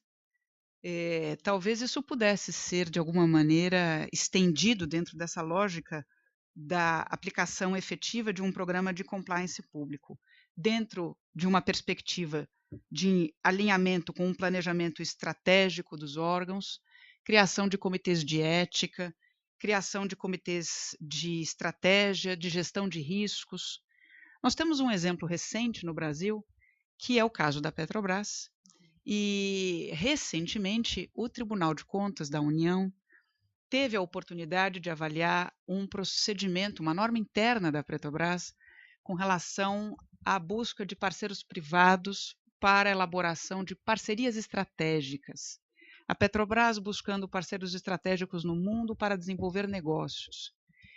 E o Tribunal de Contas da União, em março de 2017, referendou uma nova norma da Petrobras, em que a Petrobras criou exatamente isso que eu chamei aqui de um programa de integridade ou de compliance interno para buscar minimizar os riscos decorrentes da Operação Lava Jato e que foram expostos no ano passado e no ano retrasado. Quanto essa experiência vai dar certo, eu não sei, mas acho que é um tema importante para ser pensado e buscar alternativas para a gente evitar, de alguma maneira, se chegar ou se falar apenas de uma agenda que seja exclusivamente sancionatória. E a outro tema que eu gostaria de pontuar diz respeito agora às questões de colaboração público-privada contra a corrupção. Nós também falamos muito das questões de colaboração na esfera penal, ou na esfera que diz respeito à aplicação de sanções penais. Eu gostaria de saber de vocês quanto existe de exemplo seja no direito norte-americano ou alguma informação relacionada ao direito internacional, sobre a possibilidade e a efetividade de se buscar esta colaboração para o objetivo de minimizar ou de ter acesso a informações que digam respeito a falhas nas ações relacionadas às licitações e contratos públicos na esfera administrativa. Isso é muito conhecido como o tal do whistleblower nos Estados Unidos. Aqui tem se falado sobre isso, mas aqui nós ainda não criamos uma norma que preveja uma recompensa financeira, uma recompensa administrativa, não uma recompensa penal, uma recompensa administrativa pela colaboração. Uma colaboração que pode ser de uma pessoa física e também, quem sabe, de uma pessoa jurídica, por que não? Será que há exemplos no mundo de uma pessoa jurídica que não se envolve numa prática de cartel ao ser convidada? Pessoa jurídica, será que existem exemplos de a pessoa jurídica atuar como whistleblower? E quais são as experiências existentes a esse respeito? Esses programas que trazem a oportunidade de não envolvidos em irregularidades contra a administração pública denunciarem e colaborarem efetivamente com investigações, quanto isso efetivamente tem sido considerado positivo, quais são as regras prévias para se viabilizar esse tipo de acordo? Quais são os parâmetros que é preciso a gente pensar para trazer para uma norma própria nossa? Então, aqui é o tema de como é que podemos institucionalizar um canal independente na esfera administrativa, talvez por meio das nossas corregedorias, quiçá, com o objetivo de buscar negociações e investigações de maneira supervisionada para viabilizar de antemão para que não se chegue à fase posterior.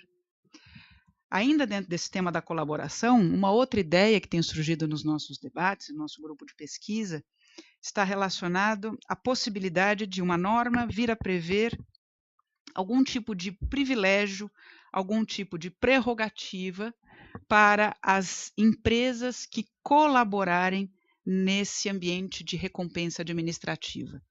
Quem sabe, ao final das licitações, elas possam ter algum tipo de preferência nas competições, mais do que efetivamente dar a elas um percentual relacionado ao valor das indenizações ou multas que vierem a ser arrecadadas, quem sabe dar a elas a oportunidade de uma preferência em processos licitatórios. Faz sentido isso? Eu não sei. É um tema de pesquisa. Além disso, especificamente falando em matéria de medidas anticolusivas no curso dos processos licitatórios, diante da suspeita de ajustes indevidos, que tipo de poderes os agentes públicos devem ter na condução do processo licitatório para impedir a consumação do ilícito, uma vez que os órgãos públicos tenham, diante de um caso concreto, do andamento de uma licitação, a identificação de um comportamento atípico por parte dos licitantes, que poderes poderiam ser estabelecidos em norma para que o gestor público pudesse, de alguma maneira, tentar impedir a consumação do delito? Seria o caso, talvez, de o gestor público fazer um convite a terceiros que não participaram do processo licitatório desde o início, admitir a sua participação no meio do processo licitatório como maneira de quebrar acordos previamente estabelecidos entre os que entraram formalmente no processo? Enfim, esses são temas de pesquisa e eu acho que esse é o ambiente para que nós possamos pensar em conjunto e que o debate que a Camila organizou nos proporcionou. Eram esses os meus comentários.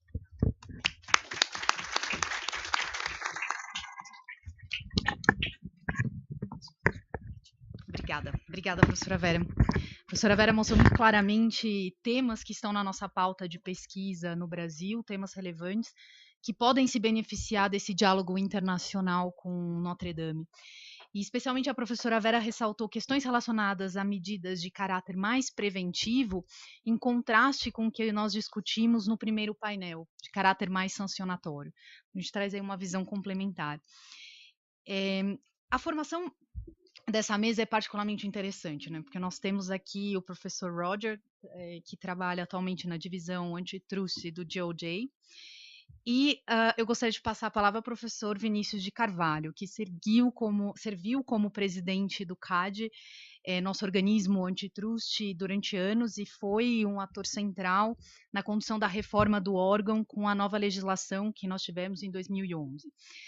Importante só comentar também o professor Ronaldo Porto Macedo, que estava no primeiro painel, também atuou como conselheiro do CAD. Então, aqui a gente tem uma formação interessante para o nosso debate, para discutir relações da prática dos organismos de antitrust no Brasil e nos Estados Unidos.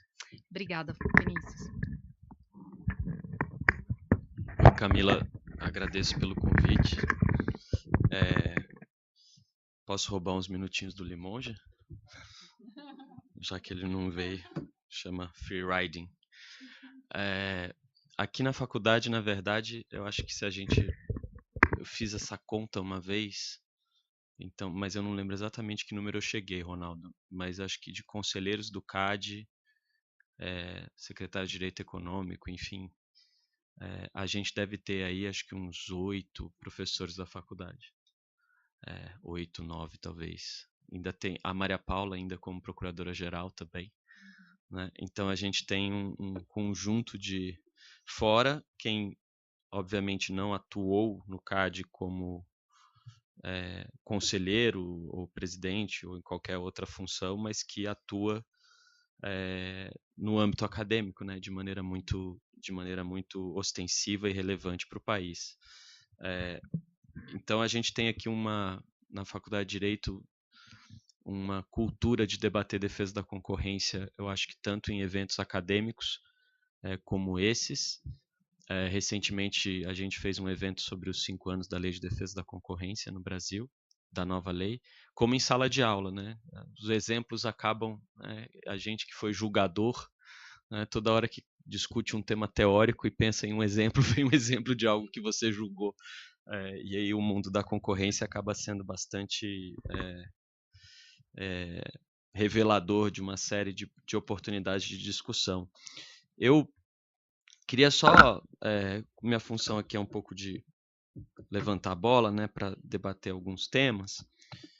Eu acho que tem 2 aspectos que eu acho que são importantes quando a gente trata de defesa da concorrência, e eu queria ouvir um pouco o professor Roger sobre isso, o professor Michael também. Primeiro, a questão da cooperação internacional, né? De fato, a defesa da concorrência se construiu nos últimos anos no mundo muito em torno de uma agenda de cooperação internacional baseada em soft law. Foi feita uma opção por não se ter um órgão de defesa da concorrência de abrangência internacional. Eu não sei até quão consciente foi essa opção, mas o fato é que foi feita de algum modo essa opção. E a ideia de um global enforcement em matéria de defesa da concorrência hoje depende da soma dos esforços das autoridades nacionais. E a questão toda é se a soma desses esforços das autoridades nacionais no conjunto dá mais do que a soma, né? Porque era isso que deveria acontecer. E essa agenda ela passou primeiro por um movimento de convergência institucional, né, com a ideia de que todos os países deveriam ter órgãos de defesa da concorrência com mandato fixo para os conselheiros, com uma organização razoavelmente independente do poder executivo, mas que depois passou por uma segunda rodada de universalização de due process, de transparência e coisas desse tipo. E depois a gente chega numa terceira fase de convergência, que é uma discussão mais dura, de convergência substancial, né? E aqui eu acho que é um ponto que liga com a minha segunda questão. E essa convergência substancial, quando a gente fala de combate a cartéis, principalmente em cartéis em licitações, ela é fácil de ser conquistada. Quando a gente fala de análise de atos de concentração, um pouco menos, mas mesmo assim também, a partir, enfim, do instrumental econômico, se chega numa certa convergência. Quando a gente fala de outros tipos de conduta, né, aí é mais difícil, né? E aí o setor de economia digital hoje está revelando para nós o quão difícil é a convergência em matéria antitrust nesse âmbito, né?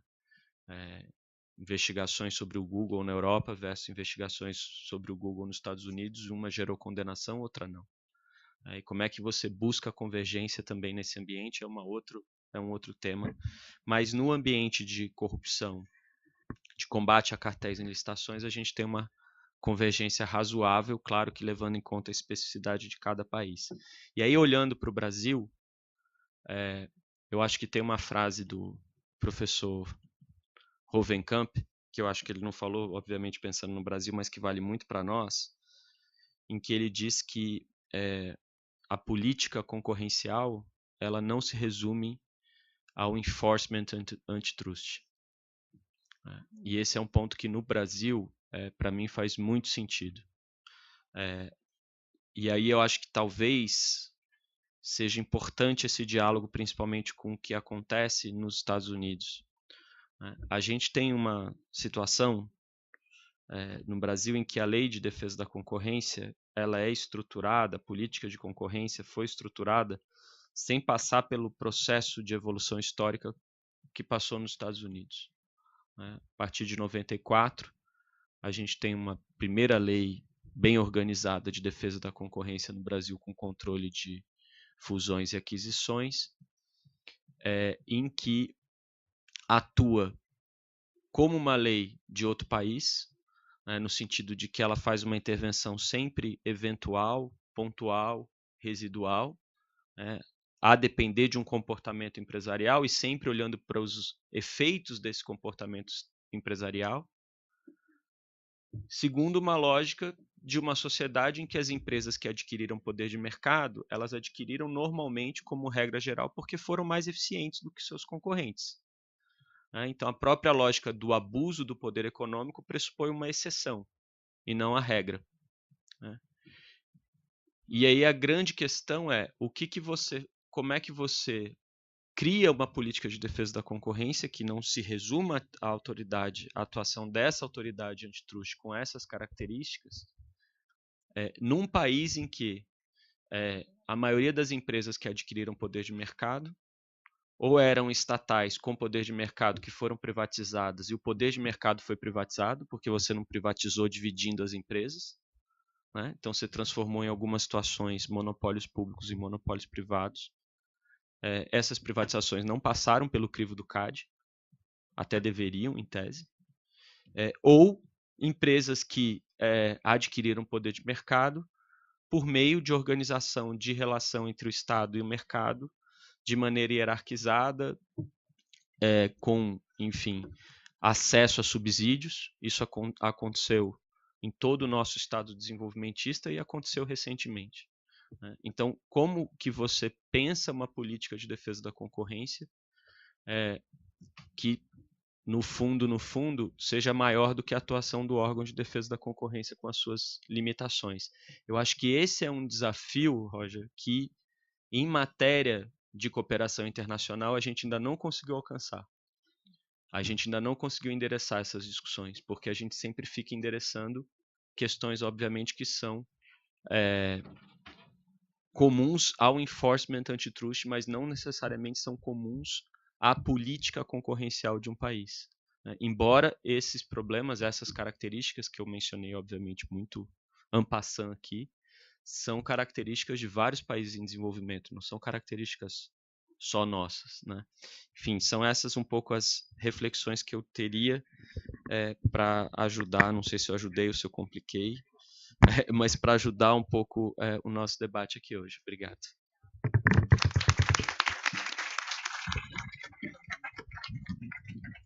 Obrigada, professor Vinícius. Antes de passar para as uma rodada aí de questões. Eu gostaria de passar a palavra aos professores Roger e Michael.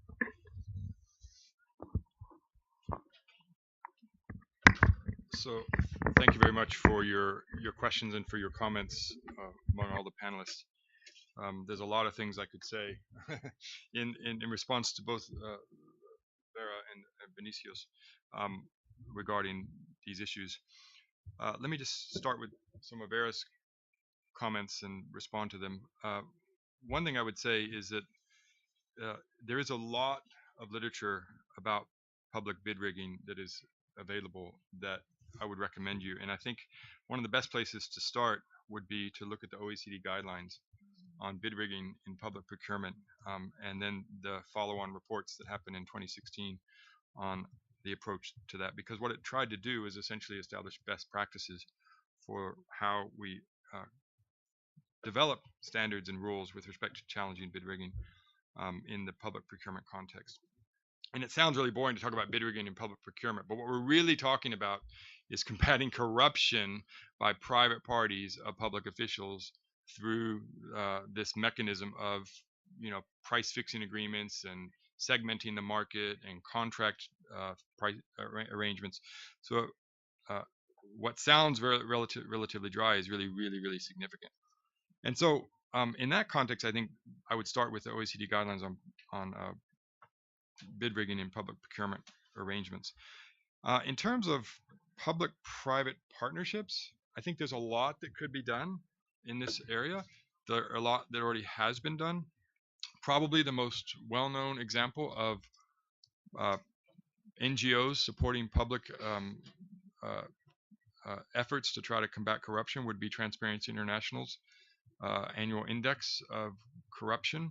And they're not the only one. There's other ones that are doing that, but it's incredibly significant because it sort of gives a ranking of countries according to where they stand on the corruption tables, and it dramatically, I think, impacts, as I said in my presentation, but also as I've written about in articles, it dramatically impacts corruption indexes, dramatically impacts foreign investment and consumer confidence and competitiveness and a whole range of other issues. It's super obvious to say this, but the appetite for going into Venezuela right now is relatively low, right? And there's a reason for that, right? There's a reason that there's particular concern about certain countries right now. And so this perception of whether or not it's a friendly market is really, really significant. And organizations like Transparency International really facilitate that. There are other examples of public-private partnerships that I think make a lot of sense. I mean, you talked about whistleblowing. I think there would be wonderful to do comparative analysis of countries around the world and how they deal with whistleblowing. In the United States, we have really, really strong benefits for whistleblowers. Whistleblowers in the formal sense of if you come forward and you can show that certain funds were prevented from being stolen, you get a portion of that funding that you were able to prevent, right? And there's a whole range of other benefits that I won't go into. It's not my expertise, but there are significant benefits on the whistleblowing statutes. And I think a comparative analysis of whistleblowing laws around the world would be really, really valuable. Another type of private-public partnership that doesn't exactly sound like a partnership, but it essentially is that, and that is what I mentioned in my speech, which is these leniency agreements, right? These leniency agreements basically say you have one chance, right? You have one chance. If you're in a price fixing arrangement or a collusion, you have one chance to come forward, and that is the first party in the conspiracy can come forward. And if you come forward, you have all of these protections that we will give you. You will not, your officials won't go to jail. You won't get treble damages in private enforcement. There's a whole range of factors that you get in our leniency program. And what that does is when there's that first person that comes forward, then everyone else that's part of that conspiracy is then prosecuted, either civilly or criminally. And the disclosure by that one party who came forward out of fear or out of nervousness about it, you could make the argument that car wash started as something similar, right? There was a person in a gas station who basically struck a deal with the prosecutors to tell me more about what is going on in this money laundering arrangement, and he squealed on someone, and that person then was and all of a sudden the entire operation was exposed. That was an arrangement essentially of public-private partnership in which you were able to get a deal with one party, and it exposes a much broader arrangement. I do think there's a lot more that could be done with universities and public officials as well. With the permission of CAGE, I can say that they would welcome the opportunity to partner with Brazilian universities. I talked to them yesterday about that, and they said that that would be something that they would definitely welcome.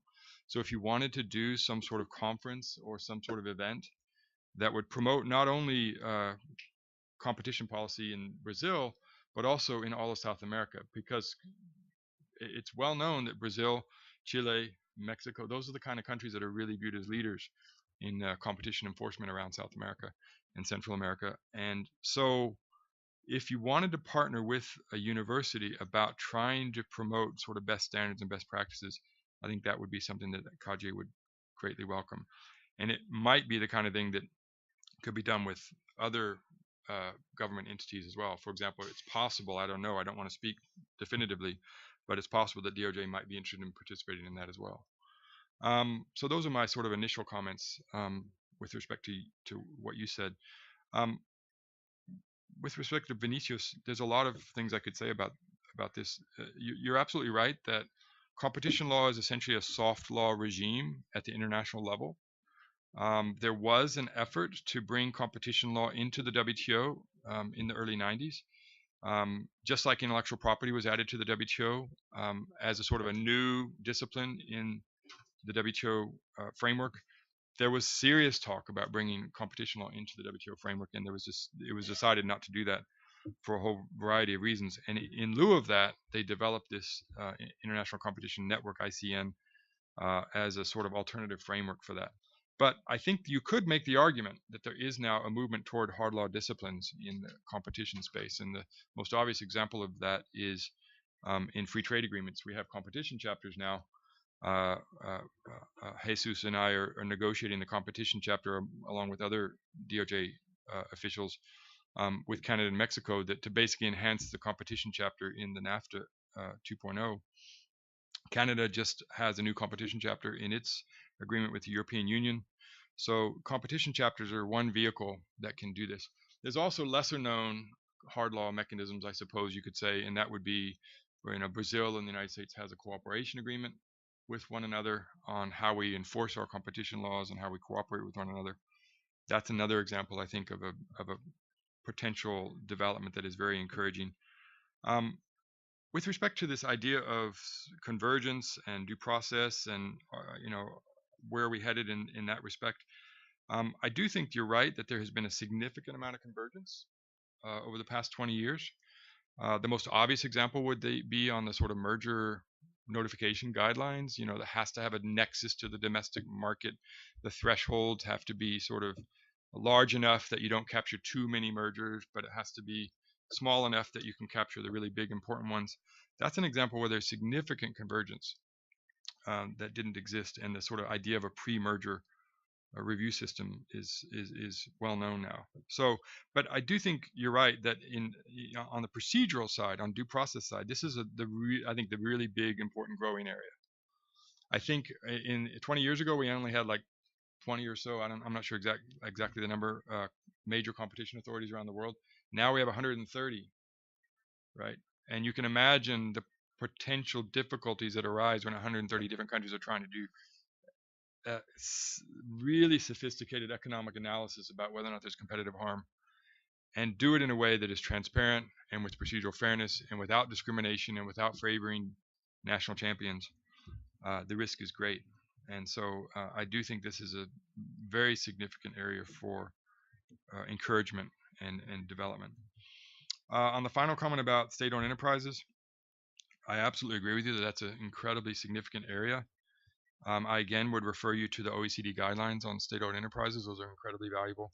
It is important to build in disciplines for state-owned enterprises of transparency. I think that if you look at the OECD guidelines, Subsidies should be limited, should be reduced.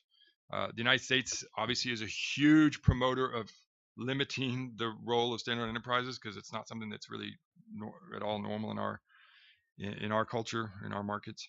Um, but I do think that state-owned enterprises are an issue of significant concern. You don't have to just deal with it in the competition space. Obviously, there are rules in the WTO that restrict subsidies, and the rules on subsidies are significantly subject to disciplines. When governments impose grant subsidies to specific industries or specific companies, there are trade remedies called countervailing duty laws that authorize another country to impose duties equal to the amount of the subsidy.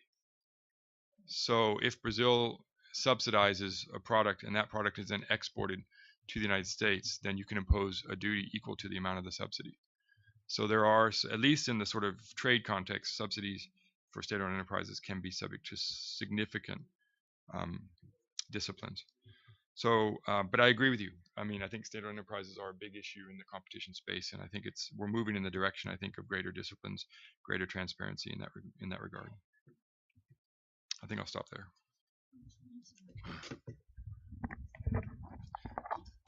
Well, there's relatively little for me to respond to, so I'll be pretty quick. First, Alberto do Amaral. One thing he said near the end is that it seems that democracy is a requisite for the rule of law. There may be some truth to that, but I think the stronger relationship goes in the other direction, in which the rule of law is a requisite for democracy. There's so many ways in which, if the laws are not respected and enforced, then democracy is weakened. For guarantees for human rights, for political rights, for civil liberties, all those laws need to be respected for democracy to work. It's important to have judicial independence. It's important for legislatures and courts, legislatures and the executive and all other actors to comply with judicial decisions for democracy to be respected. And as we're talking about a lot today, corruption is a pretty direct violation of democracy because it interposes the priorities of small, unrepresentative private actors to overcome or distort the will of the people and representation in the making of public policy. So I think that they're at least important contributions of the rule of law toward democracy. And certainly, democracy is not necessary for the rule of law. I always think of Singapore as the counterexample there that has a very strong rule of law and no democracy. Although it's a pretty odd case. There are not many other cases like Singapore. In response to Vera, she was asking how to prevent corruption, and I have to defer to the attorneys and law professors on that because I think it's mostly, uh, uh, as Weber said, the slow boring of hard boards. It's a constant, difficult work, mostly in the courts and with prosecutors and administrators to fight against this. And Vera gave many fine examples of things that could be done or have been done. But to the limited extent that I can comment about large institutions and big political situations that might contribute to that, there's a point of view that says that democracy is a good way to fight corruption, and I'm skeptical about that argument. The idea is that if everyone knows which politicians are corrupt, nobody will vote for them, and then they'll be turned out, and they'll be replaced with honest politicians who will not be corrupt. And there doesn't seem to be a whole lot of evidence for that. And for the same reason, I'm a little skeptical about arguments about transparency working through that mechanism. Uh, Voters don't seem to pay a whole lot of attention to political facts when they're making their decisions. And so a lot of the information that comes out through transparency regulations doesn't filter down to the voters. However, I think transparency does matter for other actors, for legislators and for courts, for civil society organizations, for political parties, for the media. Transparency can be very helpful. And so what we have found is that electoral democracy doesn't have a big impact on reducing corruption. but the checks and balances, the pesos and contrapesos, really does have some kind of an impact. Probably because these are more powerful actors, legislatures and courts, prosecutors, ombudsmen. They have more power than ordinary voters do, and they're able to act in a shorter time frame between elections to make things happen. And so that seems to be a better remedy than just depending on elections to do the job. And finally, in response to Vinicius, very interesting comments. One of the things that I'm interested in my own research is about diffusion, international diffusion of things. And there's a large literature about the international diffusion of policies and institutions. And I think a lot of what Vinicius was talking about concerned that. Um, and what political scientists have found out about this is that diffusions and laws, rules, institutions, they cross international borders largely through things like this conference today. When experts get together from different countries and they exchange ideas and have suggestions about how we do things and how you do things, and they put together good ideas. And sometimes this exchange of ideas becomes institutionalized in programs of cooperation or in international organizations that can then also promote diffusion of ideas. That seems to be the primary mechanism through which international institutions and policies diffuse among countries. And if you're interested, democracy also seems to diffuse.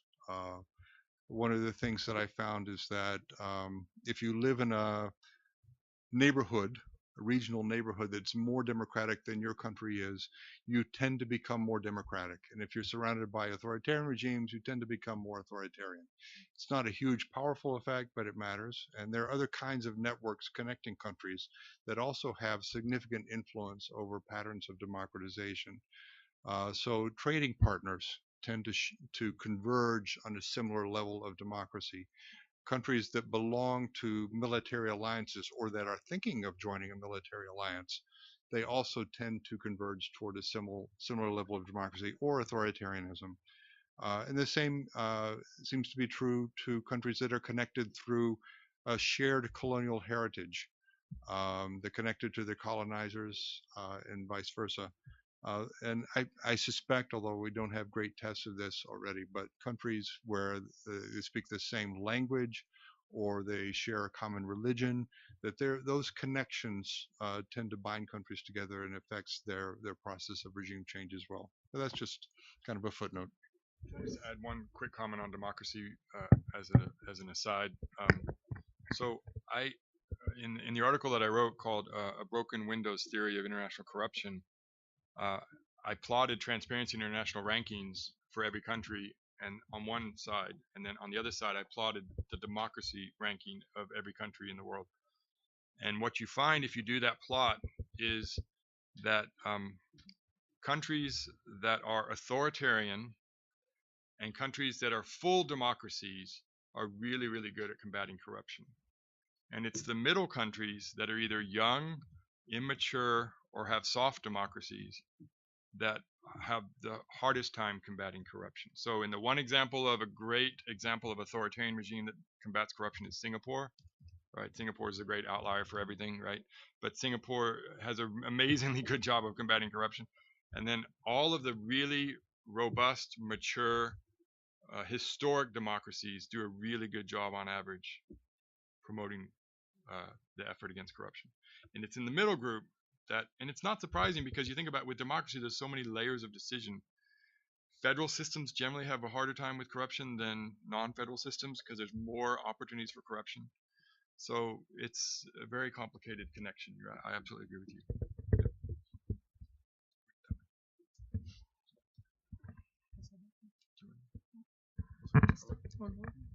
And sorry, we are run out of time. I would like to propose just one question from the audience. My role here is horrible. I'm so sorry. Just one question, very briefly and objective for the panelists, and then we are going to have a section very quickly for the answers. Professor Ronaldo, thank you.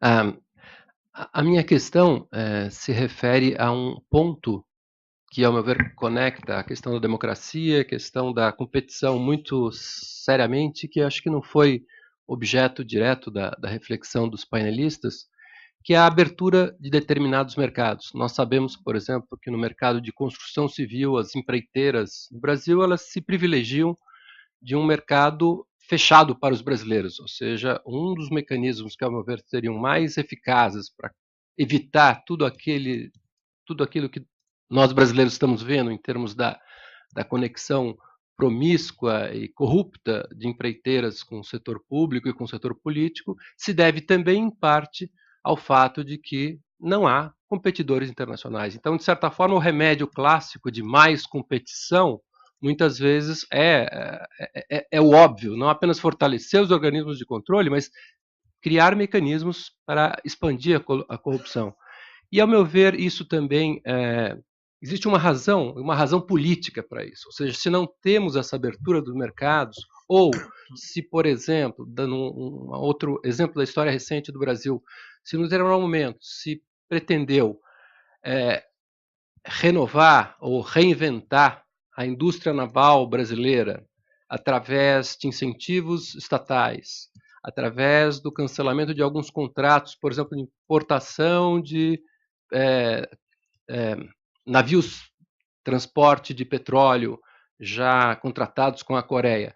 Se isso tudo foi feito de alguma forma com um certo discurso de desenvolvimento da indústria nacional, é evidente, os fatos demonstraram depois, que se tornou também não uma oportunidade por acaso de muita corrupção, mas uma estratégia planejada efetivamente de, digamos, de alimentar a corrupção política com a corrupção estatal através justamente do bloqueio a esses mecanismos internacionais de controle. Ao meu ver, isso aponta para um aspecto importante no qual a globalização às vezes cria oportunidades interessantes justamente para que o controle internacional, em muitos contextos, pode ser mais eficiente do que o controle nacional nesses setores. Eu acho que a história recente do Brasil é um bom exemplo dessa oportunidade perdida e dessa aposta em instituições fracas nacionais e que não conseguiram desempenhar o seu papel, justamente porque não foram desenhadas.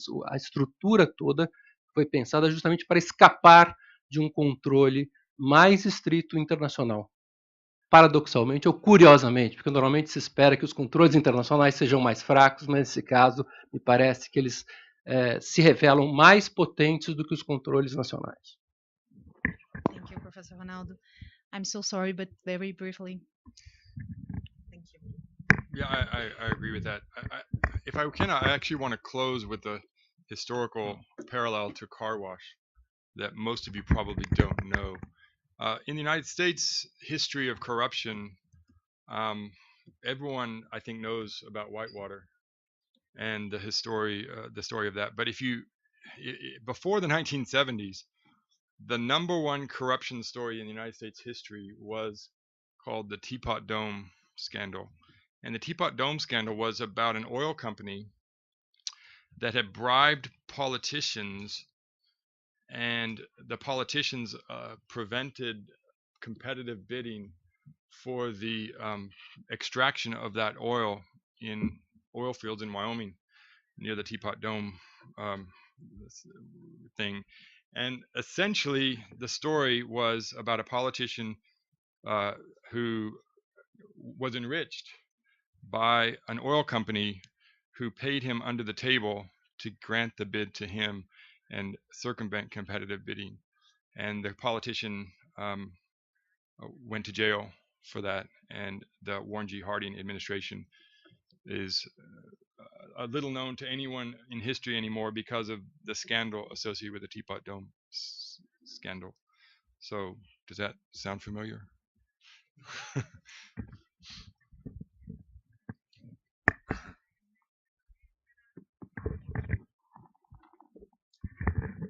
Um comentário rápido sobre as palavras do Ronaldo. Há um ano atrás, mais ou menos, um instituto de pesquisa da União Europeia queria fazer um estudo no Brasil para identificar qual lei deveria ser mudada para permitir a participação de empresa estrangeira nas licitações brasileiras. E qual foi a resposta que os deixou bastante indignados? Não há essa proibição na legislação. Essa proibição não existe.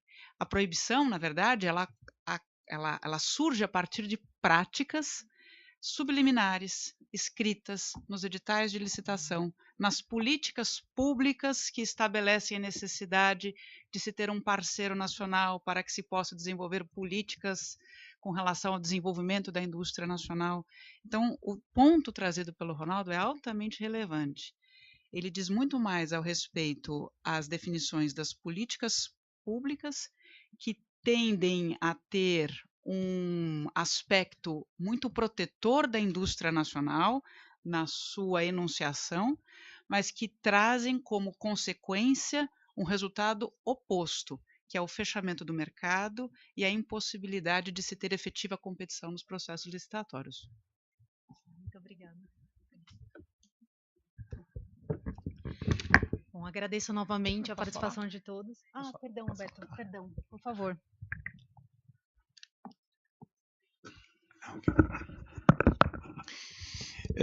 First of all, I fully agree with you, Ronaldo. And I think that the model adopted by the Brazilian government from 2002 onwards dates back to two reasons or two ideas prevailing in the 1950s and 1960s. The first idea is the inner model of import substitution that commanded the Brazilian industrialization in the 1950s and the 1960s. And the second idea is that the industrialization necessarily required that the Brazilian government reserved or could reserve to national companies some sectors of industrial activities. But this conception, it seems to me quite wrong. And the growing internationalization of markets reveals the mistake of this conception. But I want to insist in one point of my explanation. The idea that we should impose competition as a procedural clause for democracy in economic regulation. And if the Brazilian government had adopted this idea, those problems that meant a broad corruption in those sectors would surely have been avoided. Thank you so much, Professor Roberto. Thank you all. Gostaria de encerrar então o evento e agradecer novamente aos nossos parceiros da Universidade de Notre Dame. Thank you so much. Muito obrigada pela presença de todos. Agradeço também aos nossos professores da casa, os professores da GV, Mackenzie, PUC, pela oportunidade desse diálogo. Muitíssimo obrigada. E espero que esse seja o primeiro evento de muitos outros em parceria com Notre Dame. Tenha um bom dia. Obrigada.